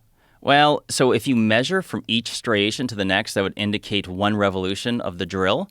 And so some are saying that it's far quicker. And let me give a shout out real quick to my buddy Ben, who I went to Egypt and Peru with. He has an awesome YouTube channel called Uncharted X, and Uncharted X is a great channel. He's wonderful. Yeah, you would love to talk to him. He is from Australia. He is. He lives here in the States with his wife, who are wonderful people. And I got to tell you, look at this right here. He gets deep into this stuff, Joe. I'm sure he does. His YouTube channel is incredible. So if you look at this is a modern tool that they're using to do the same or similar work. And what it is a tool that's on this like tread or track, and it rolls in and drills as it rolls in. And they have a circle. These are diamond tip machines that are hydraulic pressured. And the Egyptologists claim, it says right here, the Egyptologists claim that ancient Egyptians cut granite using copper saws, water, and sand. It says fine, cutting granite, separating a stone block into two pieces. We do not doubt this. It's doable. But to reach the level of precision found in, how do you say that word? Abusir? Abusir. Should be two words. Manual work is not enough. Not enough in terms of pressure and regularity. In order to cut granite today, we try to reach a pressure on the drilling head of 18 to 30 pounds per square inch, which is 226 to 380 pounds of pressure for a 4-inch diameter drill hole. How can you apply such pressure by hand while keeping a mobile tool in order for it to actually perform the drilling? This is the question. So they're trying to figure out like, what the fuck these people use, but they use something. Because if you look at that, so that's a good example. William Matthew Flinders Petrie during the late 19th century research, and he wrote that the level reached is astonishing in terms of the drilled holes. So you can see the grooves. Yep. And the grooves help determine the power of the machines. Here is what you were just talking about. The space between the two grooves indicates how further the machine goes after each drilling revolution. The space between grooves and abusir are between 1/125th of an inch and 1/10th of an inch. Wow.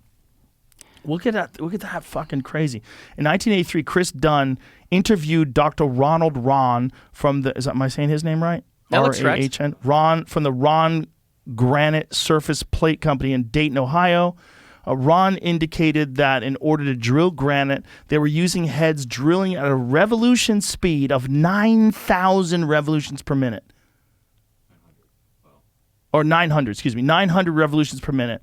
Going 1 inch into the block every 5 minutes, every 300 seconds. In other words, two 10,000ths of an inch for every revolution. The tools used by the Egyptians were therefore 180 for 1/10 of an inch between the grooves to 450 for 1/25th of an inch in between the grooves, times better performing than our 1983 modern technology. Fuck. That's crazy. But look at these. We're looking at these images, folks, of these holes that they cut into the granite, and you see these perfect grooves where whatever they were using, whatever kind of drill they were using, had left behind. And the fact that these drills were far better than what we had in the 1980s when they wrote this. It's worth mentioning that, see, this is another example where there's two different examples, because I have seen examples where there's some that is primitive and you can do it with like a piece of wood and you just spend it over time and you keep grinding away and... Hold on. So don't change. Stay right there. Keep going. And then there's a difference between these ones with the striations. And I'm like, because some people, immediately like, no, they were capable of doing some drilling with primitive methods. I'm like, I agree. But then you have these ones that are spectacular, and I would like to see these methods demonstrated. See, that's the thing, Joe. There's going to be some people listening to this and be like, wow, I'm sure that there's got to be an explanation. But Joe, I can show you videos of them demonstrating saw cutting techniques that are said to have been done by the Egyptians or alleged, these primitive methods, and you see how slow it is, Joe. Yeah, Jamie, stop scrolling and go up a little bit. Look at this, what it says right here. They're showing a video, and it says in this video we see a 10-inch hole being drilled in only 3 minutes. This is a modern video. A real feat. It says, let's do the same calculation. By this time, it'll take a 1200 RPM revolution speed, 33% faster than in 1983. So what they had in 1983. So all these calculations, blah, blah, blah.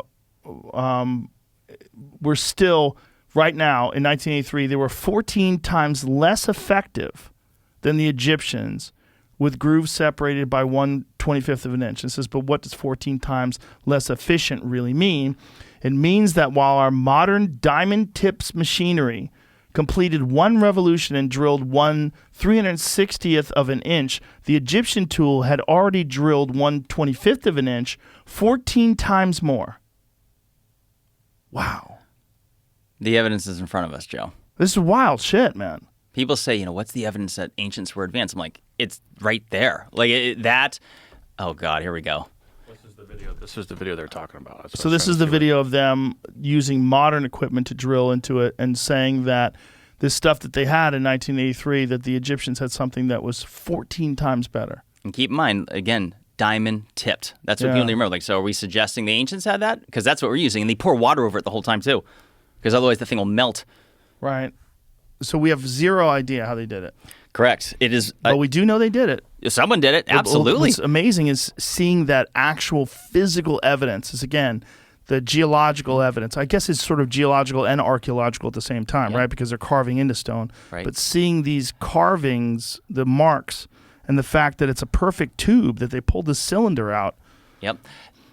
Jamie, will you real quick bring up my YouTube page? There's my second to most recent video. There's a short clip in it where I show you these mainstream Egyptologists, Zahi Hawass, Mark Lehner, the top dogs. Like, their names are cited in every textbook on these subjects. And you will see these methods where they try these primitive methods and they demonstrate. Doesn't work at all. Well, it's so unbelievably slow, it's not feasible to be the explanation. And let me just say, the only reason why these are the suggested methods, Joe, is because, the Egyptians were a Bronze Age culture, so they had to use bronze, and that's the end of the story. Yet there's not one single depiction, Joe. All right, that one, where it says, this is how you know ancients. All right, that one. And just skip forward, perhaps. Look at that handsome bastard. So here's an amazing photo of how close the cuts were and about how precision cut these stone slabs that were used for the flooring are. Compare that to my hotel room key. That's right incredible. next. That's flooring tile, casings, or stones, excuse me. That's right next to the Great Pyramid. Yeah. All right, so Jamie, if you go back, I believe it's between the first minute and 2 minutes, actually, the clip is. Where they're trying to recreate it. Go forward a little bit more. Oh, look at that, by the way. Look at that sucker, 30-ton stone. There's Ben, Uncharted X, love you. There he is right there. Hi, Ben. Ditch the ponytail, buddy. No. Don't tell him to. No, I told him he's got to bring that back. He's got to keep growing his hair, and he needs to lay it out. Keep going a little bit forward, Look Jamie. at that stone with you standing in front of it. That's incredible. All right. And yeah. So that one right there is at least 50 tons and was brought from more than 500 miles away. And look at the polygonal nature of it. Yeah. Unbelievable. That's rose what's granite. Fascinating to me is that they chose to cut it perfectly flat with no gap, but yet uneven. That they make these interesting jigsaw puzzle-like shapes. They're interlocked, totally earthquake-proof. And so, Jamie, just go back a few more Do you think that's why they seconds. carved it like that? That's my best guess, unless they're just showing off because how awesome it looks. Look at this picture. Yeah. So this is them. This is okay. So right there, that's the alleged method. All right, go back a few more seconds. Right there. I know it's because it's 18-minute videos. All right there. Press pause if you could. So this is a recreation of a glyph of a painting that once existed. It was destroyed. But so this is, Joe, quite literally the only example of them even doing anything with stone depicted. There's one other stone or picture that's right next to it doing a statue. But this, just to clarify, is not showing them cut a block. And those are, I mean, this is the measuring methods. Yeah. What do you think they're using in terms of like when those guys are on their knees and they have those things that it's showing a line? What do you think that is? I think like a level? I think that they're doing measurements in order to put in hieroglyphs because we know they did. There's actual evidence of them doing glyphs over prior work. It's on some of the statues. And so it quite literally could just be showing them carved stuff into it because I saw examples where you have this wonderful stone and then these crude glyphs carved into it. And I'm like, it's like Sesame Street. One of these things is not like the other. Why would the glyphs look like shit in comparison to a wonderful block? And that's not to say all the glyphs look like shit. Some are spectacular and were done by the Egyptians. They are the dynastic Egyptians. Let me just clarify to anyone listening. Dynastic Egyptians are the so-called ancient Egyptians we were all learned about in school. My argument and others' argument is that there was people before them doing work. And something worth mentioning, Joe, is that the people in Egypt, they believed in what's called Kemet, the people, Khemit, the people that existed before the Egyptians. And, when we hear these stories about the Great Pyramid being for a tomb for the pharaoh, it's worth mentioning that even the locals didn't believe that. And those theories weren't developed until the latter part of the 1800s, early 1900s, by explorers that came in from Germany, France, and England, and they are the ones. So just to clarify, the saying that the pyramids were built to be tombs for the pharaohs, that was their purpose, wasn't even developed until 150 years ago. That's it. They were taught Kemet. And so you've seen the Pyramid Code, right? Haven't I heard you say that a long time ago? Yes. So that's on Netflix. So the tribal elder, Akim Abdel Awian, that's in it, and he's the one teaching Kemet. So he's talking about the people before the Egyptians. And so when I went to Egypt, I went and did a tour with one of his sons named Yosef Awian, and they live across the street from the Sphinx. It's been passed down in the family. They're on like the 5th floor, and it literally, their patio overlooks the Sphinx. And he's also a master stonemason. But that's how I learned this stuff. Like they were taught like these theories that the pyramids were tombs. That's recent, and it was by invaders, so to speak. Like that's not something that was thought before that. And the locals in Egypt. How did that become doctrine? How did it become what everybody teaches? So Egypt became Britain. Like this is what I'm saying. Like they have quite literally been invaded, and their entire government has been overthrown and redone so many times that we're even aware of. So it was already, I'm going to use the word corrupted, in the 1800s. The British were going in and out of there. And so it's like all this, I call it the mainstream, the stuff you read about in the textbooks, which most of the documentaries and all this stuff, which is pyramids built to be tombs. This was all developed in modern times. There's absolutely nothing from the ancient Egyptians in any type of glyph that depicts. Well, there's only a couple examples of pyramids, but it's burial sites right next to them. It's very primitive, and it's like, that's it. There's nothing else showing anything about it. There's nothing depicting that pharaohs or this is the place where they were burying kings. And it's worth mentioning that when you go through inside these pyramids of Giza, which are the most impressive, although the Red Pyramid and Bet Pyramid are unbelievably impressive, there's not one single glyph in any of them whatsoever. There was never a mummy found in any Egyptian pyramid ever. Now, that doesn't mean they weren't stolen and looted. That's possible. But quite literally, the only reason why we are told this stuff is because that was the theory developed by these men that went in there, in the late 1800s and said, I believe these must have been for the pharaohs. That makes sense. So there's no hieroglyphs that depict it as the zero. Zero. So it's all just one group of people had one theory, and that theory just stuck around. 100%. And this is the stuff they didn't teach me that in school, Joe. I didn't ever heard any of this. I was told these were built to be tombs for the pharaohs. Well, how much did you learn about Egypt in school? Not much, because it's hardly sixth grade, right? Yeah, it's not something they teach a lot. Well, right. If you want to really study it, you really have to get. I mean, But in college incredibly today, complicated subject. right? But all right, so people that go to school for this learn history and learn archaeology, and the ones that are taught about Egyptology, that's what they're taught. And not only that, there was a violent reaction to the Robert Schoch podcast that I had by some Egyptologists that mocked him and reached out and said they wanted to come on and refute what he was saying. And it was interesting to watch their reaction to a geologist talking about erosion. I mean, that's... All right, so one thing I explain to people is that there's something happening and has been happening in the scientific and academic community. It's the same thing we see in politics, Joe. It's a tribalism. People, it's no different than religion. Yeah. You were taught something, you believe it, Not you've just invested. that, you're teaching it. Oh yeah, handing That's out. the big one is the teaching it. It's not you were taught, because I think when people have been taught things, they're willing to adjust.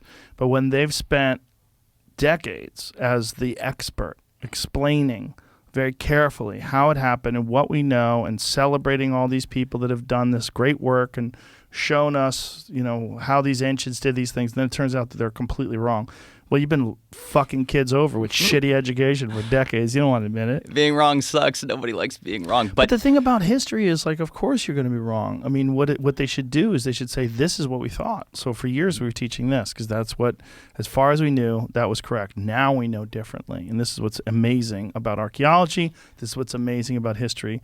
But they don't want to do that. Well, because then they would have to get rid of those books. Well, it's not just that, Joe. All right, so they'd have to get rid of the books, but there's other implications too, which is money. Scientists and a lot of these people are making big bucks writing textbooks, handing out degrees, doing documentary opportunities, all kinds of stuff. So they've made a complete livelihood on something that is, let's say, partially incorrect. I'm not saying they're wrong about everything. Right. But so the implication is that there's big money around. Some of these people they have done very well for themselves. Yeah. And so to be wrong, it's like, oh shit. People don't like being wrong about anything. In fact, no. Yeah, it's a weird part about being a person is that we connect our ideas with our value as a person. Yeah.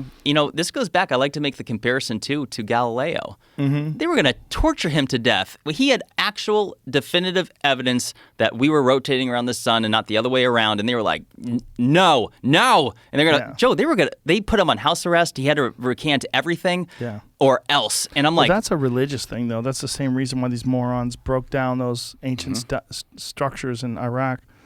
When you look at the overall abundance of evidence when it comes to Egypt, and you factor in these people like Graham Hancock and Bouval and all these people that have looked at the history of the structures, it seems like there's multiple kingdoms and multiple eras, and that they had existed for a substantial amount of time. And why was it all in that one place? That's what's amazing. And when you say that these multiple kingdoms, so that's the story of Egypt. They call it the Old Kingdom, which was followed by the Intermediate Period. So Intermediate Period is essentially lost history. That was an uprising. It was complete overthrow of the government. And you're talking, the first Intermediate was, like I said earlier, 126 years.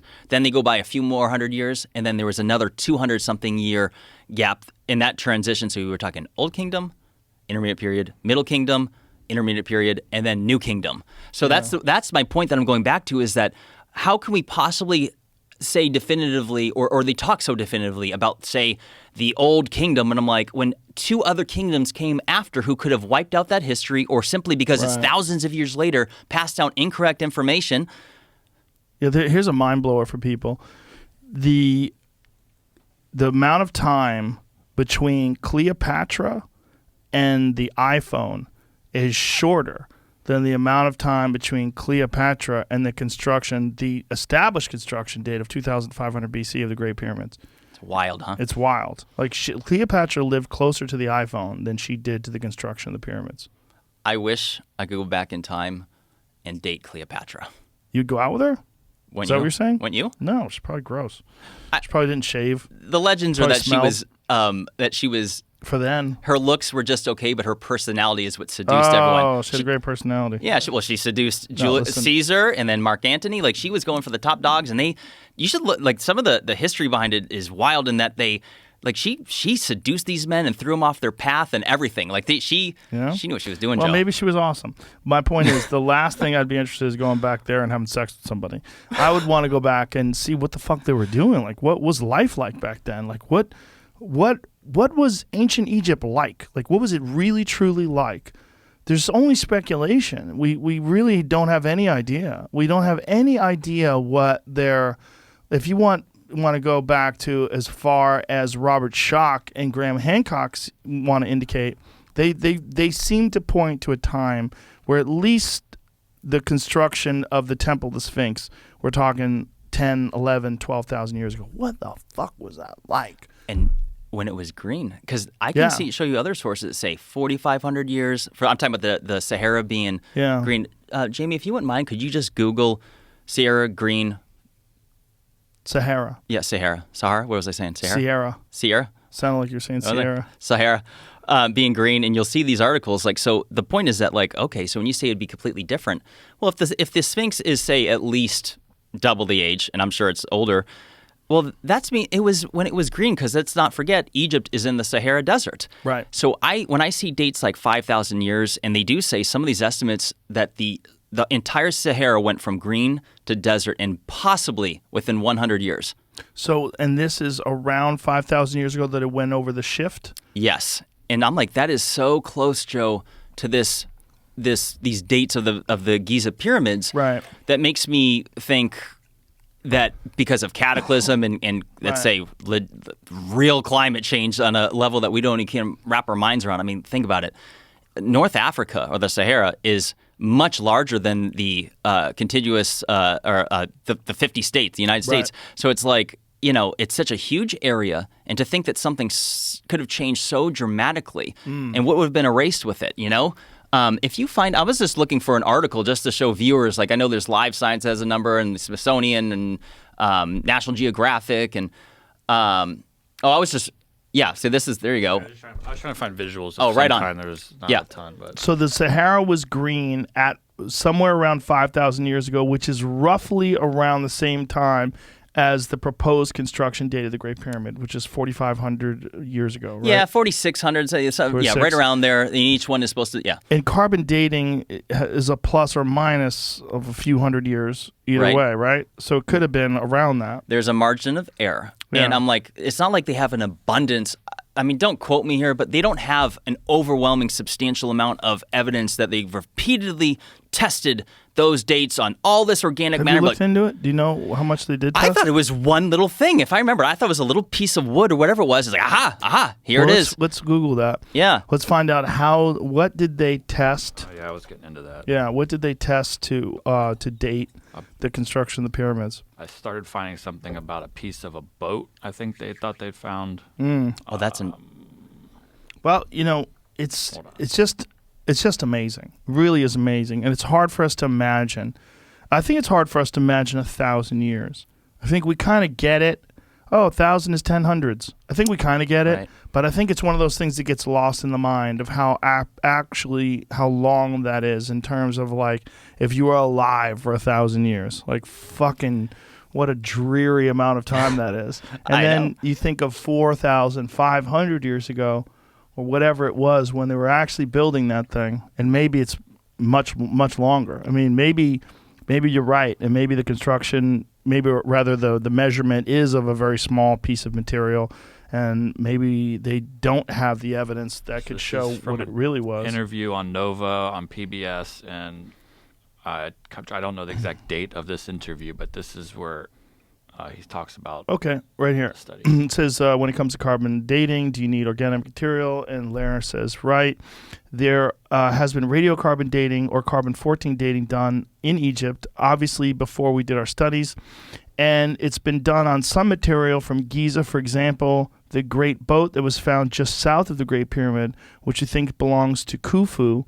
And that was radiocarbon dated coming in at about 2,600 BC. See, this is what I mean. That doesn't prove jack shit for the age of the Great Pyramid being built. So let's keep going, because it says, Nova says, but how do you carbon date the pyramids themselves? And they're made out of stone and inorganic material.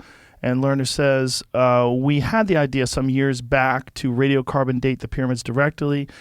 as you say, you need organic material in order to do carbon-14 dating because all living creatures, every living thing takes in carbon-14 during its lifetime and stops taking in carbon-14 when it dies. And then the carbon-14 starts breaking down at a regular rate. So in effect, you're counting the carbon-14 in an organic specimen. And by virtue of the rate of the disintegration of the carbon-14 atoms and the amount of carbon-14 in a sample, you can show how old it is. So how do you date the pyramids? Because they're made out of stone and mortar. Well, in the 1980s, when I was crawling around on the pyramids, as I used to do, and I still do, I noticed that contrary to what many guides tell people, even the stones of the Great Pyramid of Khufu are put together with great quantities of mortar. We're looking, you see, at the core. A pyramid is most basically, two separate constructions. It's an outer shell of very fine polished limestone with great accuracy in its joints, but most of that's missing. And the other construction is in the inner core, which is filled in this shell. Since most of the outer casing is missing, what you see now is the step-like structure of the core. The core was made with a substantial slop factor, as my friend who's a mechanic likes to say about certain automobiles. That is, they didn't join the stones very accurately. You see the great spaces between the stones, and you can actually see where the men were up there and they didn't, they may have like 4 or 5, even 6 inches between two stones.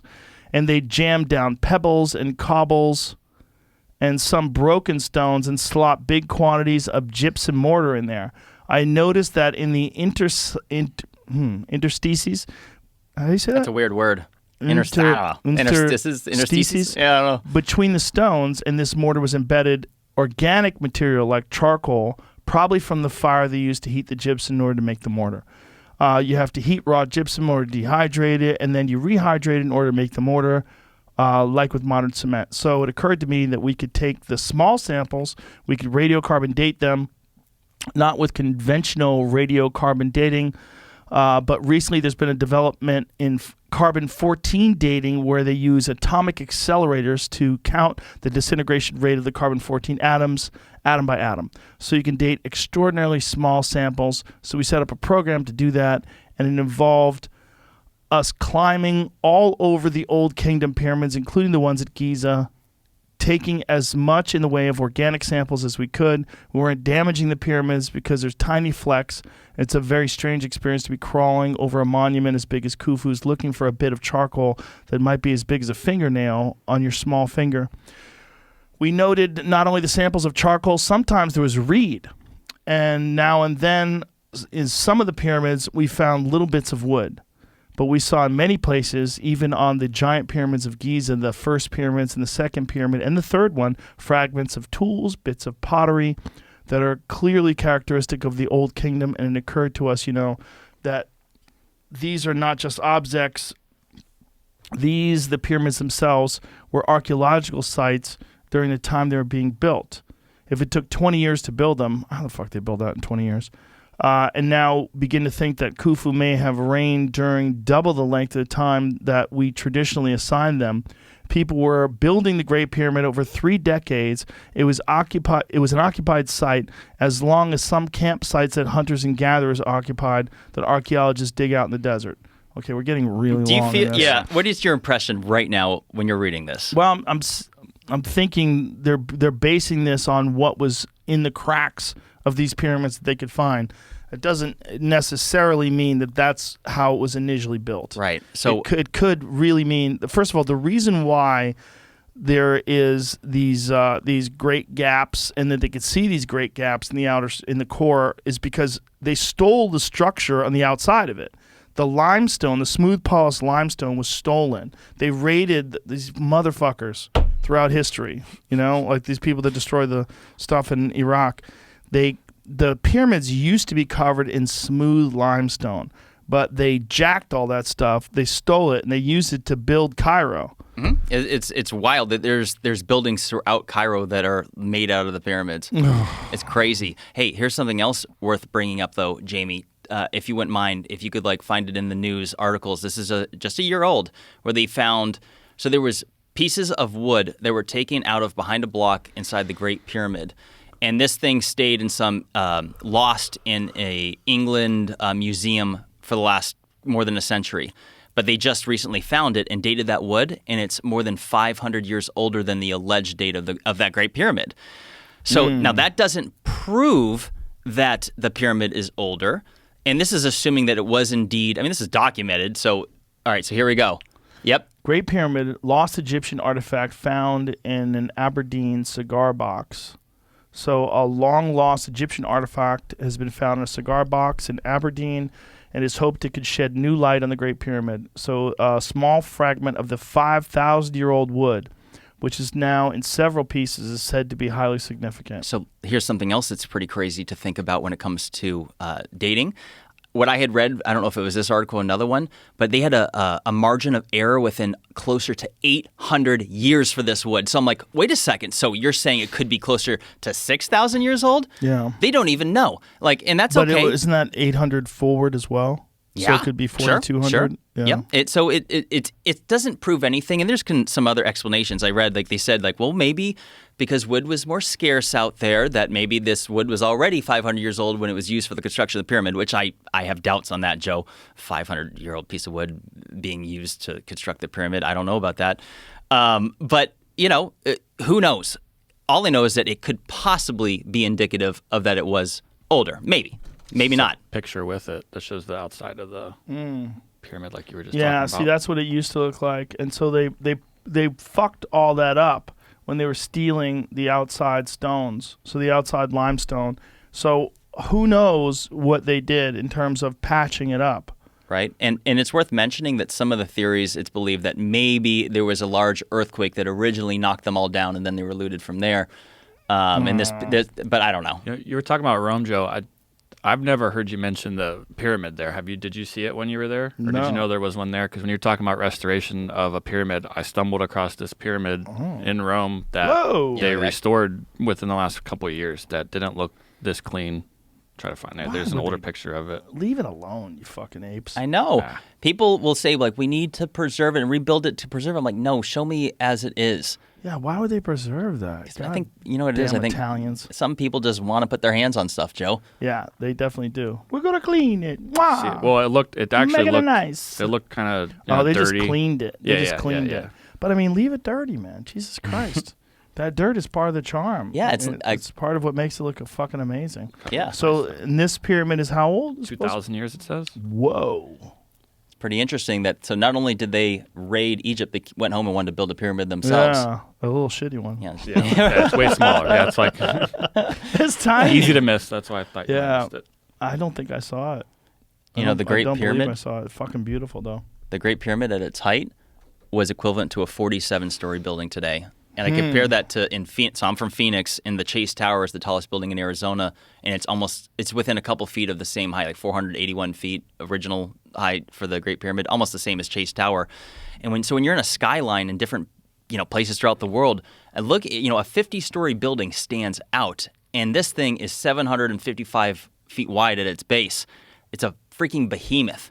I used to have a bit about the construction of the pyramids, and it was basically that what happened was the dumb people outfucked the smart people, and that's why, like, the people that were left behind had no idea how it was built, and they just said, "Oh, we built this." Yep. But one of the things that I pointed out, I'm pretty sure my math is wonky, but it's close, that the Great Pyramid of Giza has 2,300,000 stones. The precision cut, again, some of them, like the King's Chamber ones, from 500 miles away. If you cut and place 10 stones a day, it would take you 664 years to make that pyramid. And they think this guy made it in 20 years. Yeah. And they would have to do something, because estimates vary because it depends how many hours a day they're working, but it's literally one stone. You'd have to do one stone approximately every 4 minutes to make that happen. And so did you hear what they just said in that prior article where, like, Khufu?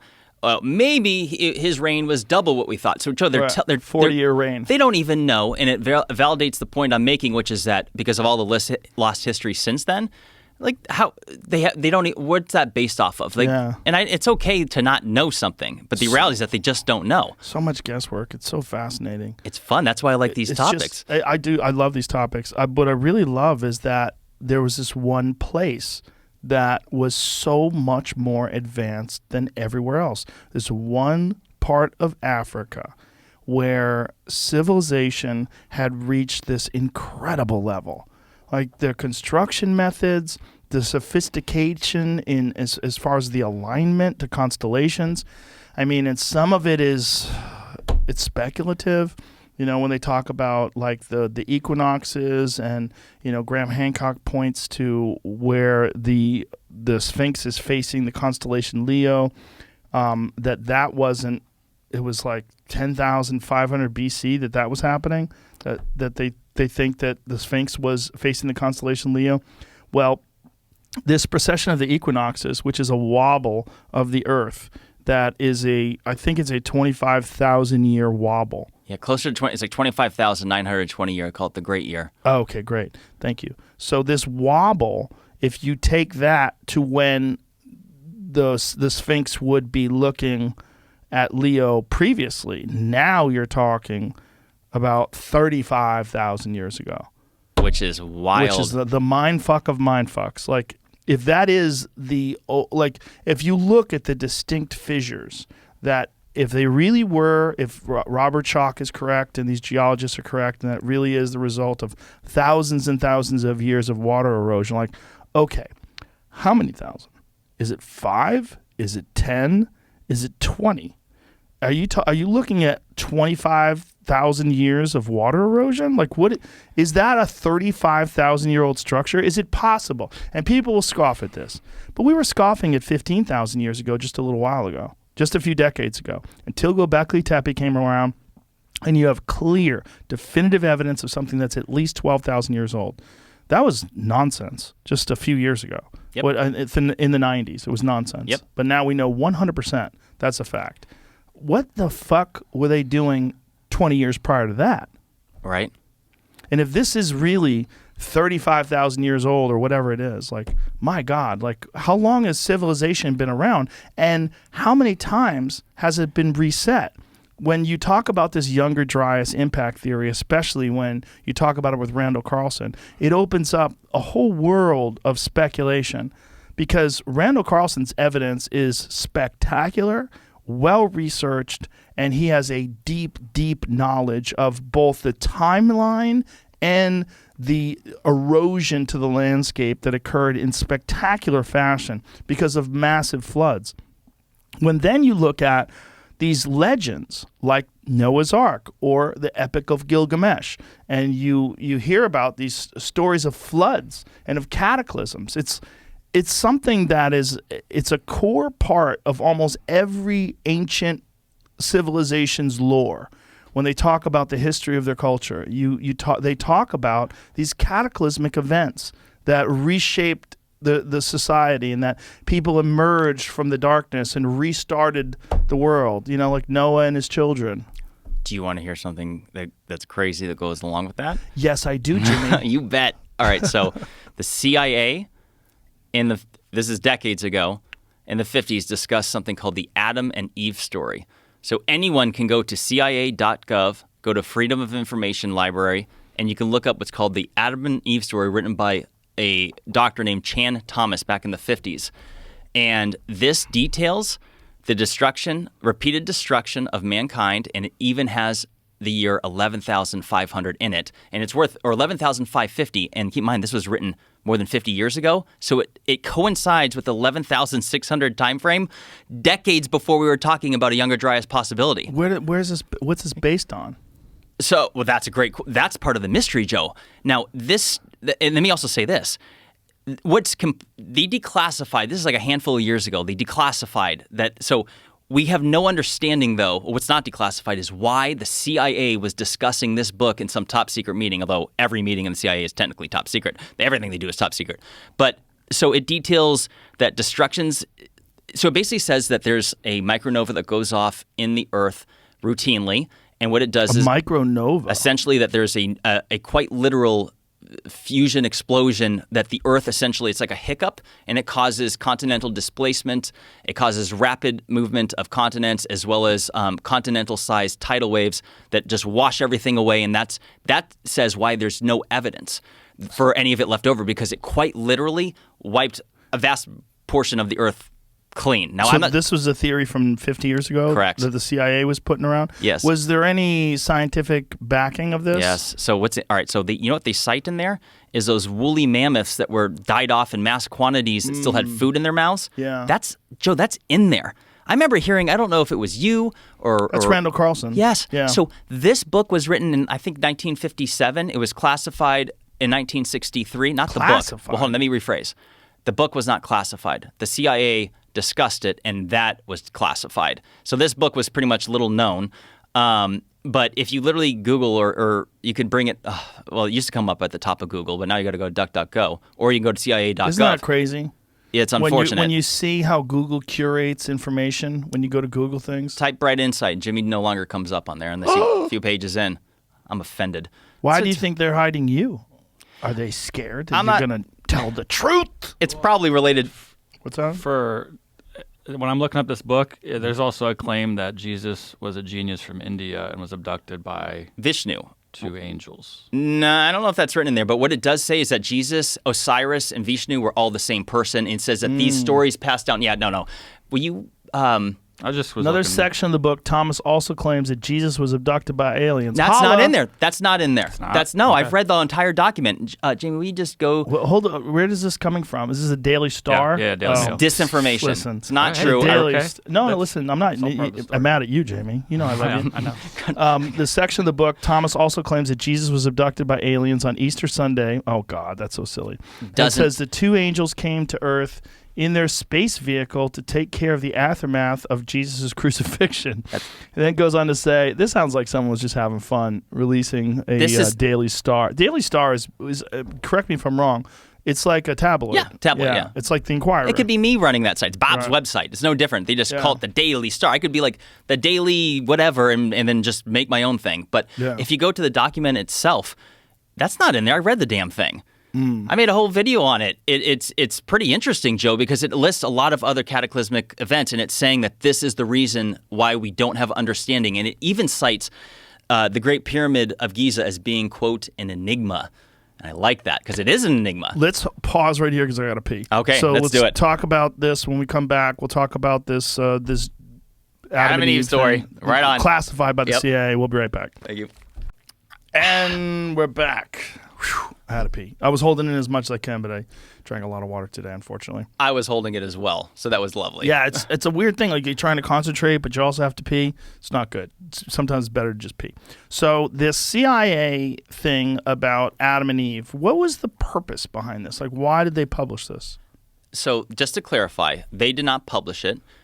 Some doctor named Chan Thomas, who's a mysterious figure in itself because it's hard to find a lot of info, although keep in mind this is back in the 50s, so it's hard to find info. So he published it? He published it, and then for unknown reasons, the Central Intelligence Agency discussed it in a meeting and classified that meeting, although let me just clarify, everything the CIA does is technically classified. A lunch meeting is nothing's available to the public. Right. But then it was kept secret for decades, up until I want to say it was 2012 or 2013. It was desanitized and released. And so the big question for me is, why were they discussing it? And the fact that there's certain details in it that are corroborated by scientific evidence that we've gathered in the last couple decades. Say, for example, that 11,600 year Younger Dryas. And essentially, I mean, so to me, I'm like, it's highly fascinating. What's that about? I'd like to know why they were chatting about it. I'd like to know what their conclusions were. None of that's available to the public. They declassified this with absolutely no context whatsoever. Same thing with the Richat structure. They studied that as well. They did covert surveillance back in the 60s. They flew over it in a million different directions. And you can find that on CIA.gov. I made a video about this earlier this year. It was like a follow-up to the Richat Atlantis theory where I gave a more compelling argument. And what was so interesting about this, Joe, is that there's a huge part of it, a page and a half, that's redacted, and it's the entire context. It says, although the information from the scientific study will be available to worldwide scientific community, totally blank after that. I could show you a screenshot of it. What did they have a premise like why they were going studying it? They were looking for geomagnetic, or excuse me, electric or geo anomalies. And so it was one of like 12 or 13 sites or 15 that were from around the world they studied. So it wasn't just that one. But Joe, what's so interesting about it is that Atlantis was said to have had special properties, like it had springs of water that were warm and cold, and it was said to be special according to the Poseidon who had created it. And but what's interesting about this, Joe, is not just the fact they studied it, but the fact that there's the entire context of it is still classified to this day. Now, let me be clear, nothing in that document says anything about ancient history or Atlantis, nothing like that. But this site was studied. We already discussed how unusual it is. Neither one of us had heard about it till recently. And if there's one comment that stuck out that had thousands of comments on these videos, like, how have I never heard of this wrist shot structure before? And if you were to, Jamie, if you were to bring up my video from May of this year, and there's a certain part of it that shows a screenshot of this part that's redacted, I want you to see this, Joe, because it's the entire context of the scientific study itself is classified today. And this is from what year? I want to say 1963. I got to double check. I sometimes mix up my dates, but it was that Maybe time it frame. says, by the way, we killed Kennedy. Probably it's in there. I'm looking on the CIA's website as I was trying to find your thing, but this is kind of interesting. I feel like it does talk about how it's declassified in part, but a sanitized copy has been approved for release. Yeah. And that's the Adam and Eve story. Just to clarify, he's referring to Adam and Eve story, not the wrist shot structure. Two different things. Wow. This is on the website for the CIA's. Sanitized copy. Yeah. Do you want to click on that PDF just to? I was already trying. It's hard to look through. I mean, right. But I meant just so you see what it looks like. Just for how weird is that the CIA had a what? Whoa! Back up. What the fuck is that? Cross section of Earth? Yeah, they're saying that the whole premise of this thing is that the Earth, that something happens inside the Earth routinely, periodically, right? Yep. They say it's where the legends of Noah's flood comes from. So this was what they were throwing around before the Younger Dryas impact theory. Yes. Now scroll down, skip these pages real quick because these are unrelated. Yeah, now, all right, right there. Hold on, go up a couple. Sorry. Yeah, all right, right there. Like Noah's flood, like Adam and Eve's story, this too will come to pass. Now, this is just like the opening to it. So they thought that this was going to happen again. Well, look at this. In California, the mountains shake like ferns in a breeze. The mighty Pacific rears back and piles up into a mountain of water more than 2 miles high, then starts its race eastward. With the force of 1,000 armies, the wind attacks, ripping, shredding everything in its supersonic bombardment. The unbelievable mountain of the Pacific seawater follows the wind eastward, burying Los Angeles and San Francisco as if they were but grains of sand. Mm-hmm. So this is written as a story, and something else worth mentioning is that it says that happened because of this event, the Earth essentially stands still for a moment, which causes the wind and the forces of momentum to continue to go at an unprecedented. What a weird theory. It's crazy, and I'm not saying it's necessarily true. No. But what's interesting is that it's talking about destruction of mankind, and it's very specifically says this is the reason why we don't know our ancient past. And I find it interesting that the Central Intelligence Agency was discussing this. Well, That's they probably had some sort of inkling that some of the stories from ancient civilizations about cataclysmic disasters probably had some merit to them. Right. And they were probably trying to protect us, or at least protect the president, put him in a bunker. Yeah. You want to hear something fun I'm going to do? I was going to keep it to myself, but I keep pushing it off, so maybe the internet will help us do it. I want to I've already looked into it briefly, and it was really complicated because it's hard. It doesn't fall into any of their categories. But I want to do a Freedom of Information Act request on the Great Pyramid of Giza. I want to see if the CIA has ever, or any of the intelligence communities, or have ever even just looked into it. Because to me, I'm like, if that thing was more than just a tomb for the pharaohs, it seems to me that the true powers that be that have unlimited resources would study it and have a theory of it in themselves. And so I want to see if they've ever looked into it at all. Isn't that a good idea? Yeah, it's a good idea. Internet, let's do it. Because I went on to submit it, and it's like there's a bunch of categories you could submit, and nothing applied. So I'm like, I need to talk to somebody to figure out.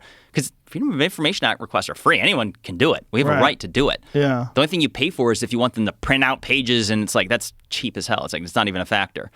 So if you have a story about this idea that the Earth has some sort of a nova effect and things explode and the Earth stands if they were thinking that, they had to, and if they were looking at the Richard structure, they had to be looking at the pyramids too. They had to try to figure out what the hell's going on there. Wouldn't you think? I would think so. If I put it this way, if I was running the CIA, I'd be looking at all kinds of crazy stuff too, and that would be one of them. Yeah, no doubt, no doubt. I'm really interested this whole Adam and Eve thing. So they think that this happened and that civilization got brought down to its knees and brought to a small amount of people. Well, they were kind of right? Like if you think about super volcanoes, like those do happen, and if they really did think that was some sort of a volcano, that the Richard structure was some sort of a volcano that had erupted and cooled and erupted and cooled, and if there was some sort of volcanic activity that was still going on under the surface, that would account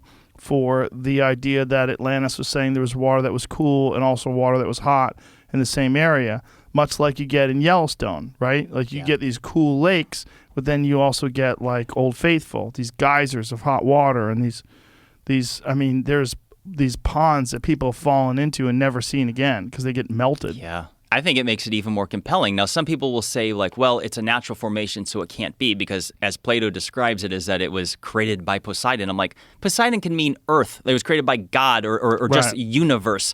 So to me, I'm like, in the fact of its very size that Atlantis was described at, I'm like, it would make far more sense that it was a geological formation, because that's what we do today. We build on geological formations all the time. Have you been to Yellowstone? I actually haven't, which is a real shame because I lived in Boise, Idaho. Pretty close, yeah. Yeah. It's wild. It's really interesting. It's first of all, it's kind of bizarre because the animals they have no fear of people because they've been sort of habitualized. So like you go by, especially because they've released wolves into Yellowstone years ago. So the elk have decided it's a smart thing to go around where the people are all the time. So if you go near like this visitor center, there's a photo that I took. I think I put it on Instagram. It's me taking a selfie next to a soda machine, and behind me is a whole herd of elk just hanging out. I'm like, I might not have put it on this. I'm not sure if I did. But these elk are like basically like town deer. You ever been around town like Colorado? If you go to like Evergreen, Colorado, there's mule deer that just wander through the town. Yeah. And some of them are fucking these massive like trophy mule deer. Like if you were in the mountains and you were hunting, that would be a deer that you would be like stoked, a deer of a lifetime. And then they're just wandering down Main Street in Evergreen because they know that people are not dangerous there. That people basically go, oh, look at you. And they give them food and they take pictures of them. So all the animals in Yellowstone have been habitualized. So when you walk around there, I mean, that's why people always get launched in the air by buffalo. These fucking knuckleheads, they think that it's okay to get close to the bisons, and they fucking... I love those videos, Joe. These people get knocked. I don't want to see anyone get killed, but these people are so dumb. And it's always a recurring theme where they're so unathletic. I'm like, you can even run away from this thing. You're done. Nobody can. You can't. You ain't running away from a bison. But there's the saddest one. A little 9-year-old girl got launched into the air. I'm like, oh my God. Like, you let your 9-year-old get that close to a bison, you fucking idiot. Yep.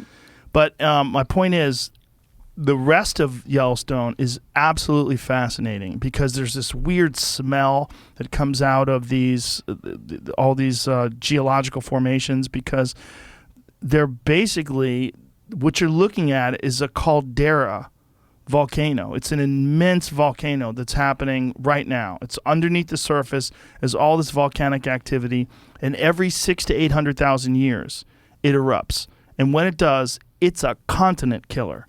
I mean, if it does erupt, we are fucked. This whole country is fucked. Everybody on this country is essentially dead. If you want to live, you better get to New Zealand and pronto, because everybody living here is a goner. Yeah. It blows, and when it blows, it kills everything, and it happens every 600,000 to 800,000 years. And the last time it happened was 600,000 years ago. And even if you survive the initial, eruption, the ash that's going to cover thousands of miles away, feet deep, like that your car, everything, it's going to destroy the water. It's going to turn into acid. Even if you survive the initial eruption, you're still fucked. Yeah, and then you live in nuclear winter because the sky's going to be covered in ash and no sunlight will get through, no food will grow. Well, they believe that, oh God, I keep forgetting where this happened, but somewhere around 70,000 years ago, they believe that civilization got brought down to just a few thousand people by a supervolcano that happened in some island somewhere. Toba. The that what Toba it was? super eruption of 72,000 years, I believe. Is that what it was? TOBA. What's that near? What's that near that we'll call it today? I thought that was Some islands. like, isn't that east of Africa? Am I thinking, or is it Polynesia down there in the? I want to say it's down there. Yeah. Yeah. It's the South Pacific. I don't remember. I'm trying to remember. It's at the tip of my tongue, but I can't recall it. But wherever this was, they're really pretty sure, and I think this is based on genetic evidence, that at some point in time, civilization got brought down to like 6,000 or 7,000 people, I've heard this. which is wild. It is, and it's pretty scary. And the thing is, Joe. So here we are talking about cataclysmic events, and it's like there's plenty of people that are into this topic. It's fun, but a vast majority of people walking down don't even want to hear about it. I think it scares people, even like the scientific community, because Fiji Islands, Indonesia. There it is. Yeah, Okay, that makes Lake sense. Toba. Yeah. So this super volcano, massive volcanic crater, lake amid tranquil mountain scenery, nearby amenities like restaurants. They have restaurants there. Is there any all-inclusives there? Bring it up, Jeremy. Yeah, you can go there and stay in a nice resort and get a massage. And it's right where civilization almost died. And we'd almost killed off everybody. I mean, 7,000 people is not much, especially when you think about how many predators were around. That could have been the end of us, especially 60,000, 70,000 years ago when you're basically hunting with these things like this arrowhead. How old's that? Is that a legit? Yeah, it's legit. It's a legit one from Texas. I don't know how old it is. I would imagine it's hundreds of years old. May I touch it just to guessing. feel it? Yeah, it's real. Thank you, Joe. It's a real arrowhead. That was on a real arrow that hopefully somebody got their dinner with. That's beautiful. Yeah, it's pretty wild. I mean, really elegantly constructed. I'm doing a little bit of research on that book, the Adam and Eve story. Apparently, a lot of people do have a copy of it. Yes. Oh. Yes. Let me clarify. It was not. The book itself was not classified. Correct. Yes. And they do have the missing version of it, and I don't know that I can see that they've found anything strange. Oh, in the redacted pages? They Correct. have the redacted pages of it? Yeah. Actually, that reminds me. One of my friends, Johanna James, has a YouTube channel. She explores these topics, and I believe she had made a video update sharing those details.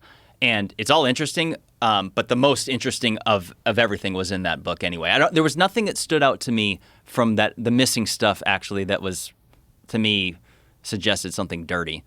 But it's so funny that the CIA redacted. They probably just figured, people are dopes.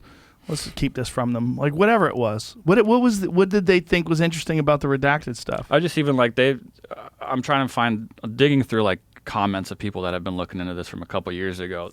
They said this could have just been like a dump, and they could have scanned everything in the CIA, because they were talking about the handwritten notes on certain pages and like why does this have a handwritten note on it? Right. Just because someone just wrote it. The guy who owned the book wrote down his grocery list or something like that.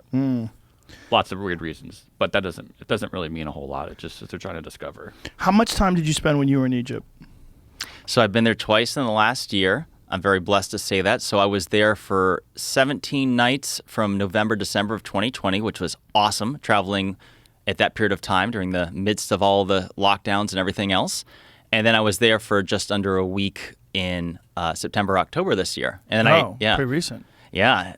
And then I went to Peru in August with a lovely man, Brian Forster, who's been giving tours. He's been to, because he lives in Peru, he's been to Machu Picchu more than 70 times. The Egyptian tours, did you go with a guide? That Yusuf Awiyan, so it's called the Kemet School, and his, I should say ex-wife, runs it. And so it's all based on the teaching of his father, which is, again, Akim Abdel Awiyan, who was in the Pyramid Code. So it's based on the tribal knowledge that was passed down. And by the way, it's worth mentioning that Akim, when he was a kid, he had went in a tunnel from Saqqara, Egypt to Giza, which is 8 miles as the bird flies. That's not supposed to exist. There's no evidence of this, but he did it. I mean, I have no reason to doubt him. But it's already been known that there's like a labyrinth within Egypt, that there's subterranean. What do you mean that's not supposed to exist? Did he document it? Does he have photos of this thing? No. We're talking a poor Egyptian kid that did it in like the 1950s or something like that. And we don't know where this is? No. However, so this is the weird thing about Giza, my friend, is that there's something called the Osiris Shaft, which is located directly under the causeway between the Sphinx and the second pyramid. And it goes about 100 feet underground. It's carved out of the limestone bedrock. It's the creepiest place I've ever been in my life. It's disturbing. Why is it disturbing? I don't know, Joe. Well, there's human bones in there. I stepped on. I didn't even know. What? Yeah. How old are the bones? Well, not sure, but someone had told me, like, not super ancient, like something like people in more modern times, maybe 100 years ago, fell down there or something. But, and I got to go in there. But so here's that's the shaft right there? No, that's not it. Oh, no, that's the entrance into it. And then you go straight down from there. God, look at the line of people. Yeah, you got to pay $2,000 to get in there. Litter fucking floating around. It's everywhere. Potato chip bags. Really? So that's the first shaft. So it's 3 different shafts. And you go down, and here's where this is the crazy part. When you get to the 3rd level, which is completely dark and freaky, there was a side tunnel. Zahi Hawass himself, there was a documentary, it was either 96 or 99. He went down there with, it was a Fox documentary. And he's standing in front of this tunnel that went sideways. And he says, it's yet to be explored. And I don't know what's down there. And I'm thinking, the hell you don't know what's down there? Like, you never walked down there? But Joe, they've since sealed it up. It's like cinder blocks. They sealed it up. What? Yes. There's what? Swear to God. Why would they seal it up? That's a really, hey Joe, I really want to know that the answer to that question. What? That doesn't make any sense. All right, so here, this ties into like the same thing about this 8-mile tunnel connecting from Saqqara to Giza, which is, couldn't tell you where that is today, but we already know that they were doing shit underground. When you look at the Osiris Shaft, and you can look at Zahi Hawass. By the way, let me just say, I love you, Zahi. I would love to work with the Egyptian antiquities and go do some tours and bring light and bring tourism to Egypt. Let me be clear, because like this is a sensitive topic. These people, you know what I mean? I'm not dissing Egypt in their knowledge or the people running the show. I would love to work with them. I have my own little ideas, and it's all fun. But like it's the same thing. Like they excavated the Sphinx, and there was always said to be tunnels under there, and they're there. This is my most recent video, and there was no pictures ever released to the public. And some dude snuck down in there and took some photos. You can't see much, but what you know is that there are things that have gone underground in Egypt that, for whatever reason, Joe, is just off limits to the public. Completely off limits. Is there any speculation as to why it would be off limits?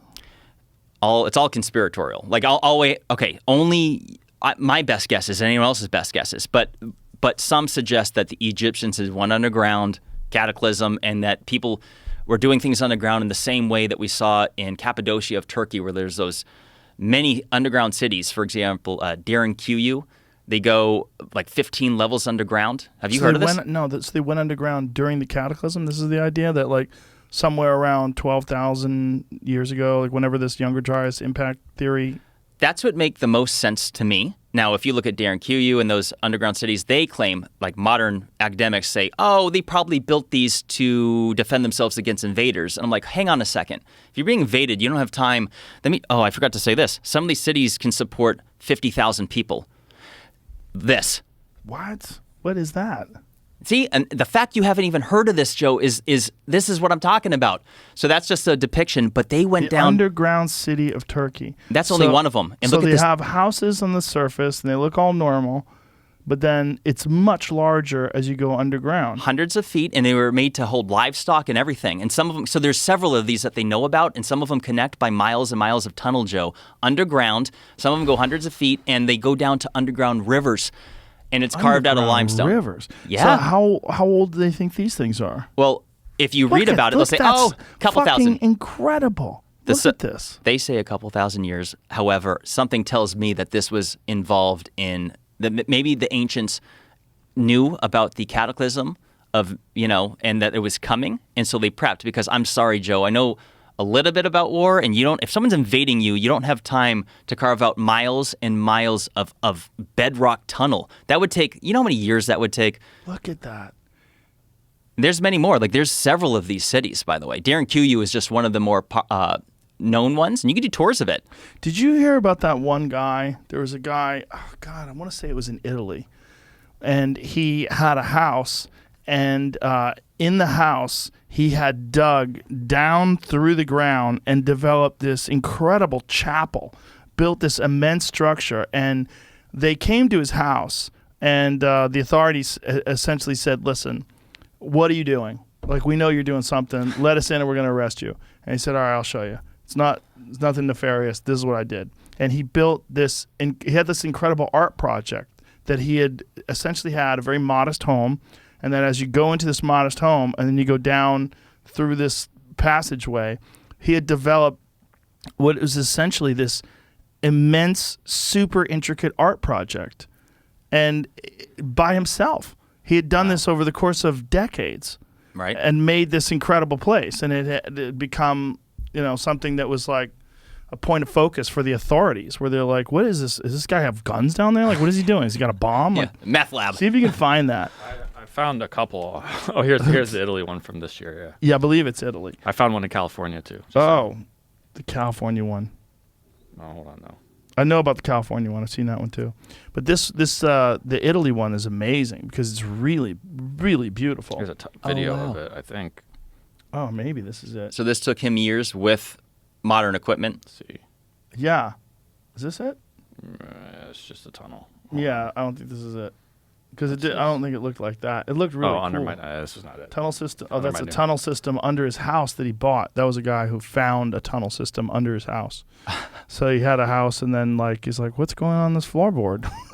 You want to hear something really fascinating? Sure. So in Egypt, they're finding things all the time. People are, when they're doing like renovations or on their house, so people are digging under their homes in the Cairo area and literally finding artifacts. Under their homes. Yes. Yeah. So listen to this. Do you want to guess? So there is a black market for antiquities. Now let's just talk mummies alone, and you can find mainstream articles on this. How much is a mummy? Well, the estimated yearly black market revenue from mummies alone is between estimated $2 to $6 billion a year. So let's go with People $4 just billion. buying mummies? Yeah, these rich people are probably buying mummies, and because who has the money for that? And let me tell you something else that's real interesting, because it kind of show first of all, wasn't just a couple years ago the UFC's total valuation was like $4 billion? Yeah. So let's say, all right, if they're saying estimated between $2 and $6 billion, let's just go with 4. Right. That's a year. Right. And just mummies. So here's something else, and I got to be careful because I'm convinced Big Pharma is running the whole earth at this point. I should be. So the Purdue family and the Sackler family, you've heard of them? They were the ones that did the OxyContin. Why don't you look just how much money they've put into Egyptian antiquities and museums around the world, including starting, this is recently, a few months ago, and this goes back years, but recently they're starting a program at I forgot what, it may be Purdue University because that's by John Sackler, or Purdue, John Purdue. And anyways, so these people have an incredible interest in Egyptian antiquities, and that doesn't necessarily mean anything, but I find that quite interesting that some of the richest, powerful people on earth are really into this stuff. And then They I look probably at got like some crazy chamber in their fucking OxyContin bought houses. Oh, yeah. Where they can show you mummies and shit.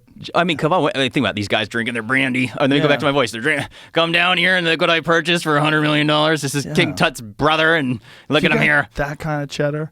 Yeah, bring your buddies over. Because, dude, I looked at a house in Beverly Hills. I never actually looked at it, but I looked at it online.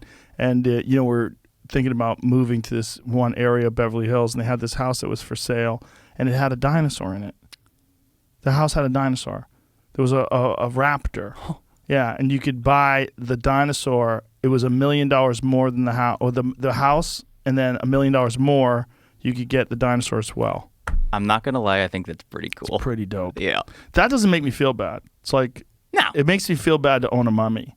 Like That's I'm gross. not into owning a mummy. It's a human being. I am into owning a fucking dinosaur bone. Joe, you got like a man cave? What's your situation like here? No, this is my man cave. Okay. My house is it's run by chicks. Joe, what? Okay. My house is run by my wife and my daughters. How I you have doing zero with say. that? How's that? That's right. How As old are long your as I daughters? have this, this studio and place where I can hang out, and I just bought a comedy club. Congrats. So this is all my stuff, so I can Yeah. do whatever, which is a perfect balance. Yeah. Because I'm a moron. I like stupid shit. I like UFOs and chimp heads that are made out of symbols. That's wonderful. You know? The one thing this place is missing now is a dinosaur bone. We need to get something in here. That's what I'm saying, bro. I do need we- a fucking dinosaur. We need something. Those are so Internet. expensive. Yeah. Like that raptor, which was a full raptor. See if you can find it, Jamie. Beverly Hills home for sale with dinosaur. It was fucking dope because it was like a 6 foot tall like velociraptor. I love it. Yeah, it's pretty dope. And it, most of those things you only get like part of the skeleton is real, and a lot of it is just recreations. Like they recreate femurs and stuff that's missing. Yeah, that's it. That's the house. Sees a $38 million Beverly Hills mansion with a 150 million year old dinosaur fossil. Look at that. That's what I need. Look at that thing. Imagine that motherfucker chasing you. You'd be like, fuck. I'm going to get eaten by a goddamn lizard. I'd like to bring people over to show them that. Like, you want to come back to seduce people. Like, come back to my place. I'm going to show you my dinosaur. I would probably spend most of my day getting high, staring at that. I'd be touching it. It would be a problem. I would lose a lot of my productivity because I would be spending so much time staring at that fucking dinosaur. I'd want to wear one of its teeth around like a necklace. No. You got to keep them in the head. Well, Yeah. Well, that's why you buy a second head. That's how like a magic key you got to make, where like you put the tooth in and it opens up the vault. Right. The thing slides aside and there's an underground tunnel. Oh yeah, I found the temple. Speaking of that. Yes. Oh, you did? Oh, let me check it out. This place. Yes, this is it. So this guy, Temples of the Humankind, this is exactly it. This guy made this, man, in his fucking house. So his house on the outside, again, a very humble, modest home. But then you go inside of it, it is absolutely spectacular. Beautiful artwork. And again, all done by this guy. I mean, I don't know how many people he had help him. It shows the house right. Yeah. there. So that's the house. So look at that. Normal house. You look at that house, you're like, oh, it's, normal guy, normal house. Yeah, you would have no idea. But this guy built it. It took him forever. Okay, so over 15 years, and that's, of course, using modern equipment. Yeah. So that's something that's worth mentioning, because when you look at these underground cities that are absolutely massive, Joe, that can support, some of them are 20,000 people, 30,000 people, 50,000 people. Hold on. Scroll up, Jamie, for where it says the 15-year part. It says, over the next 15 years, more volunteers flocked around the globe to join the growing community of temple builders, working in 4 hours, so as many people, working in 4-hour shifts and funding their projects with small businesses to serve the local community. But since no planning permission had been granted by the government, what is that word? Damanhurians had to keep the growing temples under wraps. See, that's what it is. It was important to build them in secret or we would never be able to build them. Italian law does not foresee this sort of underground building. So in 1991, they had completed most of the 9 chambers, murals, stained glass windows, ornate statues, vibrant mosaics, and secret doors spread throughout the secret excavation. So look at what it looks like on the surface versus what it looks like underneath. Fucking incredible, man. I thought this guy did it by himself, but apparently he had a lot of people working on it. But God, it's beautiful. It's spectacular. And when you go down like deeper and deeper, like it is absolutely amazing. And I think it's available to the public now. I think you could like go on a tour of it, which is really wild. Imagine like going through that house. Like you pull up. Are we in the right place? Don't let Epstein 150 buy volunteers. that. Oh, 150 volunteers over a 15-year period, less than 40 years ago, directed by one now 57-year-old former insurance broker. That's a guy like you were working at Target, right? This guy really wanted to do this. He experienced visions at age 10 of doing this. He dedicated his life to building the temples after he experienced visions at age 10. Wow. In his visions, the temples were home to a highly evolved community who enjoyed an idyllic existence in which all people worked towards a common good. Look how beautiful that work is. Like the artwork's incredible. That's spectacular. God, it's so gorgeous. To people listening, I just want to point out, you have the ability to look into things yourselves and think for yourselves. And when you look at these Darren Kuyu caves, and I'm telling you, like 50,000 people, huge, hundreds and hundreds of rooms. Spell that out so people are just listening. Well, I mean, you have Darin, yeah. And there's a few. It's in the Cappadocia region of Turkey. And just type in Turkey underground cities, and you'll see that there's several known. And again, so if this took a whole team a decade and a half to do, I want people to go and look at these caves and think for yourself if you believe that it's feasible to consider that these were done to thwart invaders. So in short notice, and I'm like, and how big in advance they actually are. I'm like, the evidence is quite literally in front of us that humans were doing something special a long time ago. And the estimate is just that this was done thousands of years ago, right? All right, so they say 3,000-year-old city, but I'm like, you can't prove that. Like, you could prove that if they found some stuff and it's 3,000, but they don't necessarily know that it's not older. Because, and the reason I say that, Joe, is because my gut instinct on this, you can throw it in the trash if you want, but that was to survive a cataclysm of some kind. It's too big. It was meant to have farm animals and sustain them. There was air shafts. We're talking 15, 18 levels down, Joe. And I'm like, something tells me that was an ark of some kind. It was a shit hit the fan cave. Well, they have those bunkers today that these crazy preppers use. My buddy Duncan and I did this television show a few years back, and Duncan went to visit these super preppers that had used these. I think they were like, I want to say it was like some sort of a military base this guy had purchased. God, I wish I could remember what the fuck it was. Is it a silo? They had these, something along those lines, but it had these like enormous garage doors where you pull the cars in. They had like trailers where you pull your trailer in, and then inside they were essentially planning on having a sustainable environment that could keep people alive in case of like a nuclear disaster or some sort of bioweapon or some shit. That's smart. I think people doomsday bunkers. Look at these that's fucking fun. things. Oh yeah. Yeah, but here's my position. I don't want to live. If the fucking world gets nuked and there's like just cannibals out there, okay. Like I hope the nuke hits me right in the face. You know what I think is more likely to happen? What? So the last this is outdated info, but this is before Trump had taken office. And at that time, the last 5 Department of Homeland Security heads, all 5 of them said that the greatest threat facing the United States is a grid down scenario, because there's a few things that could do it. It could be a hacking, it could be a solar event, and that would be absolutely catastrophic, because if the power goes down for months on end, and you got to keep in mind that the United States is connected by only 3 grids, East, West, and Texas. And and so if it went down, like they don't just have these what do you call them, the electrical, whatever the hell you call them, but they're huge, and they're not made to, they're made to order. They're not just like lined up in shelves. What do they call it? The transformers. Right. So like if there was something like that happened, it's potential or possible that you could have a grid down scenario in some areas, or the whole thing, for months on end. And you have to think about that.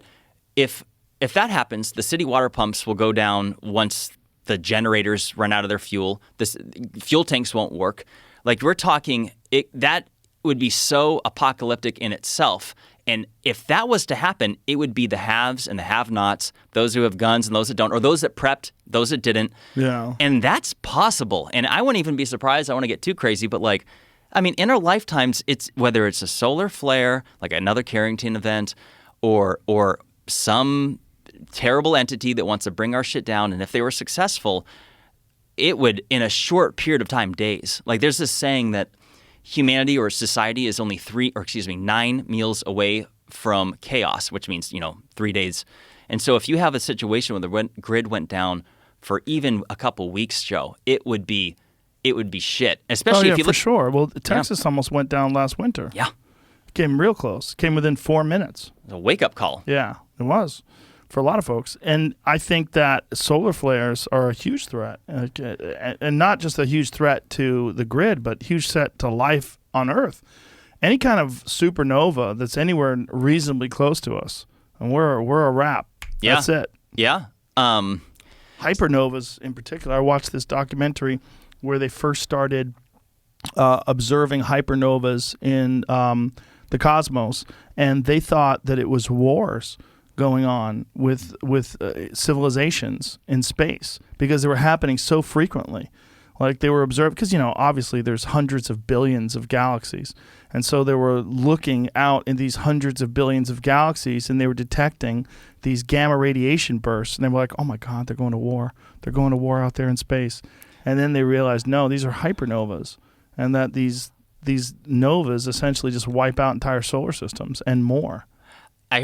Well, I don't know what the last one was, but it was described as being bright. Even during the day, you could see it. It was like essentially a flash that was sustained for, I don't know if it was months, something like that. Yeah. And you just see it in the sky. I'm like, and they said it even lit up the sky even when there was like a new moon and it was dark. Yeah. I'm like, that would be so crazy to see that. Well, what's really crazy is it happened millions and millions of years ago, and you're just seeing it now. It's like a time machine. Really yeah, like every star that you see, when you go on a crazy clear night and you're looking at the Milky Way, you're looking at things from millions of years ago. That's what's nuts. That's really nuts. Yeah, that's the one thing. Yeah, I find that just fascinating to think about. Yeah, I mean, when they're observing the cosmos, like we were talking about the Big Bang earlier, when they're observing 13 plus billion years ago, they're essentially looking into the past at what happened 13 plus billions of years ago. When they see these like stellar nurseries and they're using like these spectacular telescopes to look deep into space, they're looking at the past. Yeah. So that's like an idea for a time machine, is that if there was some way to travel vastly far distances, let's say like a wormhole of some kind. Yeah. And then you stopped and turned around and looked at Earth and say you had the abilities for enhanced magnification of some kind, wouldn't you technically be watching the past then? If you could get ahead of it, I'm saying, if you get ahead of the speed of light somehow and then turn around and look, and then you'd be seeing Earth from, say, 1,000 years ago or something. You would have to figure out a way to get instantaneously so far away that the light that comes from Earth, but if you could see that good, wouldn't be the light anymore, right? Would it? Well, I mean, I don't know. It's not my world. But if I could go back in time and see any era, I think Egypt during its prime would be the era that I would look into. 100%. Because if you look at all of what we know about ancient civilization, whatever's left, whatever's intriguing, all the amazing sites that archaeologists have explored, that's the one that's the most what the fuck. It is.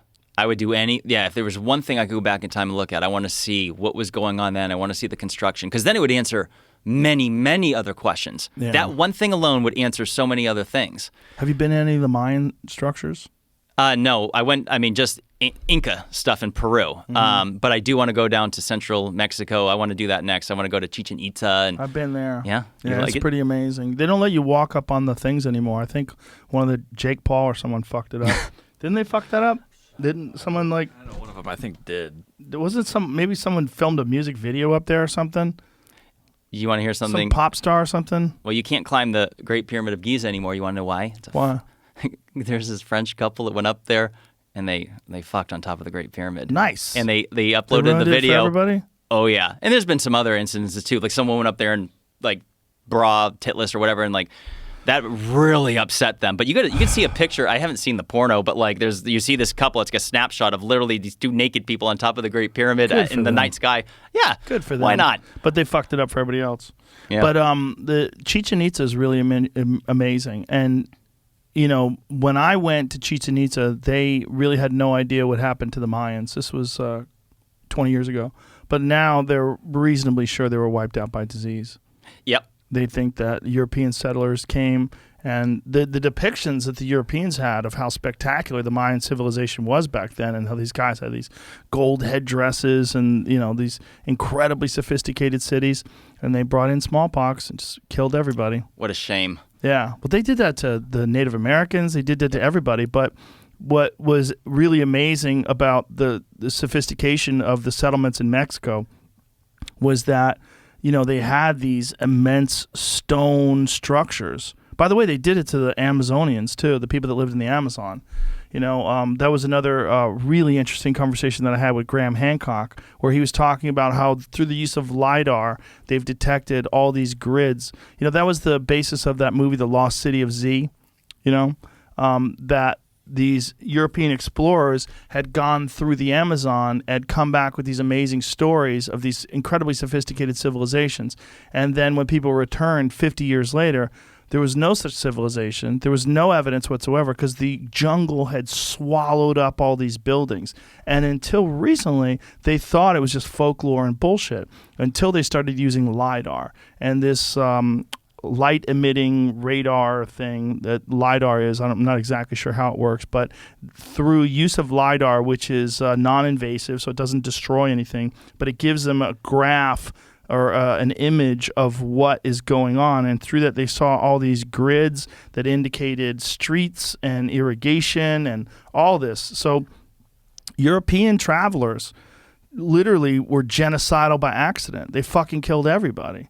I mean, as much as we like to talk about the genocide that European explorers enacted on Native Americans, which they absolutely did, they slaughtered a lot of Native Americans. It's not forgiving that. What they really killed them with is disease. 90% of Native Americans were killed by disease. Yeah, it's sad. It's heartbreaking to think about that. It's fucking crazy.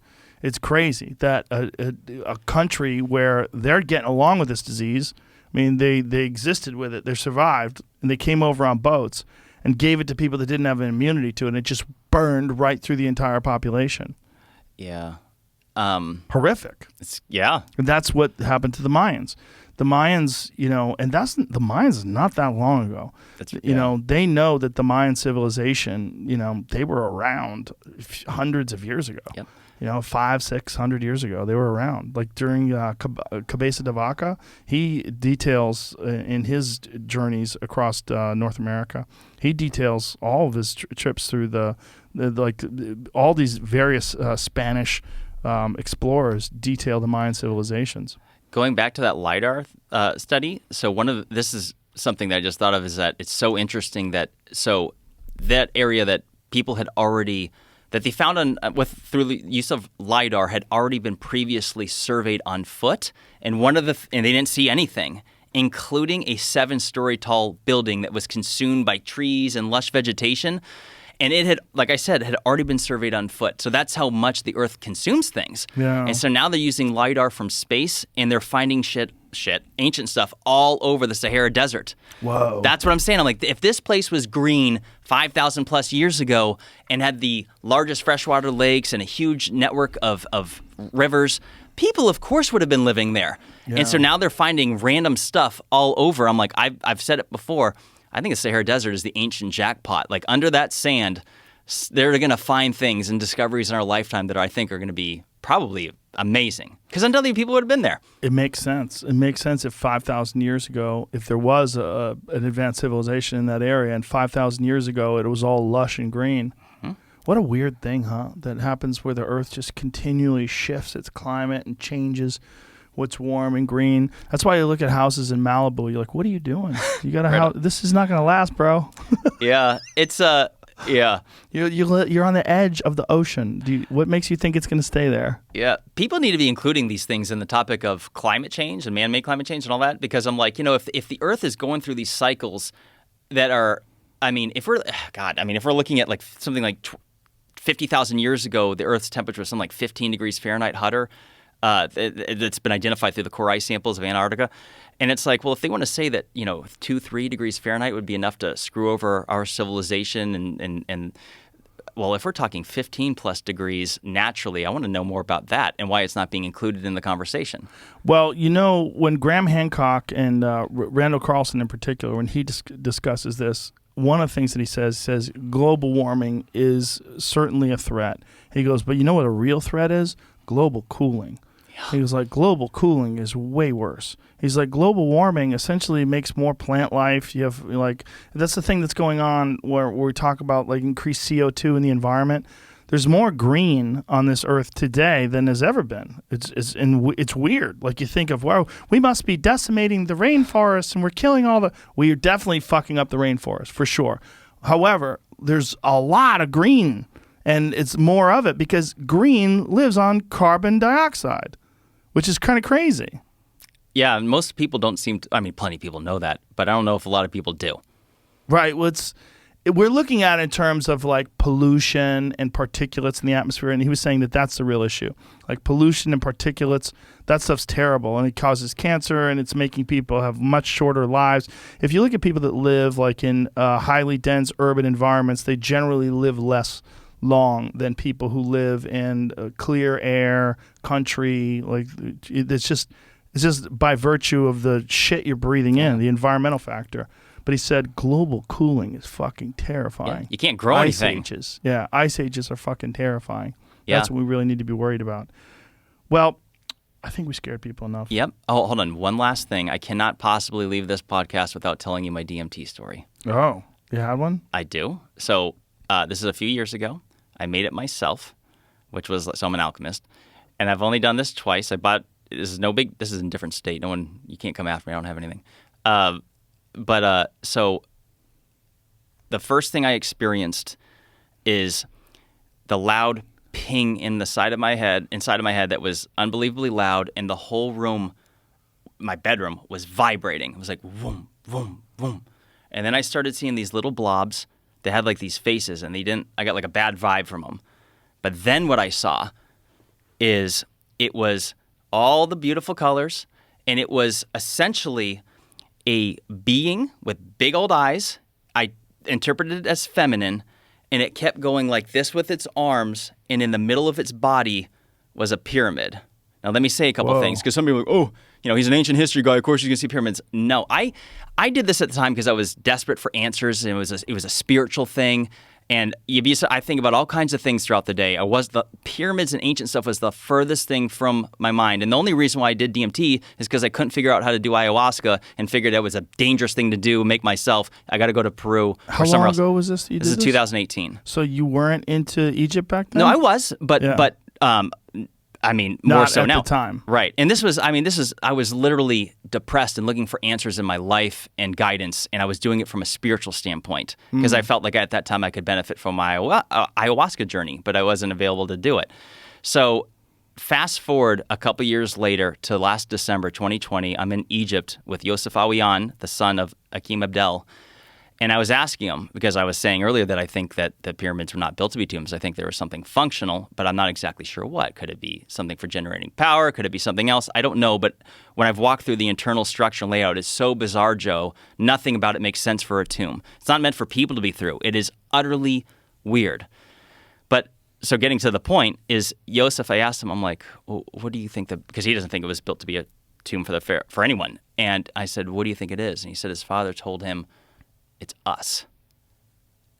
And I instantly, the first thing I thought of was like, because I could never explain, I didn't understand why I was seeing in my little DMT trip that it was a pyramid in a body, and it was going like this. It was like Explain to people who are listening. So imagine folding out my two arms in front of me, palms up, like it was showing me something. Over and over again it was doing that? Yes, and the pyramid of all the colors was just in the middle of the body. And then when I go to Egypt, he says it's us. And What does he mean by us? I don't know, Joe. That's what his father told him, and I have no idea. So it makes me wonder. I'm like, is the pyramid some sort of code in itself that the construction of it and the math and everything behind it equates to something that explains something about humanity? Or, and this is a wild idea, and it's nothing more than just an idea, but I look at the fact that across multiple continents around the world, there are different ancient civilizations that talk about us living to be hundreds and even thousands of years old. It's not just the Bible. It's the Sumerians. It's even Native Americans. There's different cultures around the world that had said the same thing. Now, that doesn't mean that that's true, but like, what if? Because some people think that, well, you got to keep in mind that the Nile River was once 8 miles closer to the pyramids and went right up to the steps. So, for example, when you brought up earlier with that boat that was found literally right next to the Great Pyramid, the water went up to the steps virtually. It was right there. So some people argue that water was moved through the pyramid and had something to do with oxygen. And these are just wild ideas, by the way. But like, what if it was something for DNA restoration? Because if it was possible for people to live to have been thousands of years old, which I have no idea, but if that happened, let's say, because it's like, if these pyramids were not tombs, then what were they? If the water went right up next to them, that makes me think maybe it had something to do with generating power. And I know that sounds crazy to some people if we're talking about a stack of bricks and stones. Like, what are you talking about? But I encourage people to look at the internal structure and layout of the pyramid. You can just Google image it and look at the map. And when you walk through it, Joe, it's utterly bizarre. It's not made to be walked through. You got to keep in mind you're seeing it as it is today with these boards, these planks, just so you can walk through it. Like, you go through this 300-foot long shaft that's like 3x3, and then when you get up to the Grand Gallery, or so-called Grand Gallery, it's the same thing. It was like smooth like a slide. But generating power, how? Is there a speculation? So there's a gentleman named Christopher Dunn that we saw. He was in one of the articles that was brought up earlier. He's the one that developed. He wrote a book about it, and it's called The Giza Power Plant. And some people have theorized it had to do with separating hydrogen from the water or something. These are wild ideas. I can't speak to it much because it's kind of it's hard for my brain to wrap around. I'm like, I don't know what they're talking about. Other than that, but I can look at it and think that like this thing is unbelievably different than any type of Egyptian burial site. For example, the Valley of the Kings is obviously a known place of burial, and it's wall to ceiling covered all over in glyphs, paintings, beautiful stuff. All the mastabas around the pyramids, same thing. Every known burial site for anything the Egyptians is covered in wall art, and it looks like a burial site. Whereas there's not one single glyph in any of the pyramids whatsoever, other than the Pyramid of Unas, which has some beautiful paintings, but it was done. This is a thing people don't mention. It's over plaster. It wasn't on the stone. So you see the stone, which is spectacular, and there's plaster over it, and it looks, honestly, and I don't mean any disrespect, it just doesn't look good at all compared to the structure itself. So somebody probably did that later on. Yeah. So I mean, it's worth mentioning, and I want more people need to explore this. That there's almost zero evidence to even suggest that it was a pyramid. The reason why people think it is today is because we were taught it in school at a young, impressionable age, and we weren't even explained any of the details. Never mind that there was no mummies found. That could be explainable by looting. But if you bring up and you see the structure itself, it is so bizarre, and to me, I think it's just above us. So bizarre in the way the tunnels were created and these shafts that go up and down, and it doesn't look like something that was designed for people to move through whatsoever. It's so strange, Joe. And so this guy's book, does he speculate? Does he have a good explanation? He thinks it was. He posits that it was a power plant. Right, but for what? That's a great question. Like, how did it generate power? Through water? From what I gathered, it was the running water through it, and you were able to separate the hydrogen out of the water or something to that effect. Huh. And do with it, I don't know. That it was something. It's all that who knows shit is like, it goes out the window when you look at what they did do. Like, you can make all your like, well, who knows what they did. Look what they did do, though. Yep. Look what they did do. Look at this 2,300,000 pound or 2,300,000 stone structure that is just pointed to perfect due north, south, east, and west. Like, what do they do? Who are these people? What do they do? Yeah. How the fuck do they do this? It's one of the funnest mysteries, and this is the one thing I've seen, because when I was talking earlier at the beginning of this podcast, what topics do I want to talk about? These are one of the ones that make me most happy, and I remember thinking, it's positive. I'm not debating abortion here. I'm debating the pyramids, and it's so funny, Joe, because it's quite a sensitive topic. Whether it's Atlantis or the pyramids, even suggesting something alternative comes with so much backlash. It's quite interesting, but it's supposed to be fun. It's interesting, and I just can't help but think about that DMT experience that was showing me that, because I'm like, when he said it's us, and I don't know what that means, I'm like, I think there's something there, because what I saw, I don't know. It really made me wonder, because I didn't think much about it for the couple years after that. I told my brother about it, and he's like, well, that's interesting. And I kind of it's not that I forgot about it, but I was like, I don't know. I guess it's just my brain that developed it was just imagination.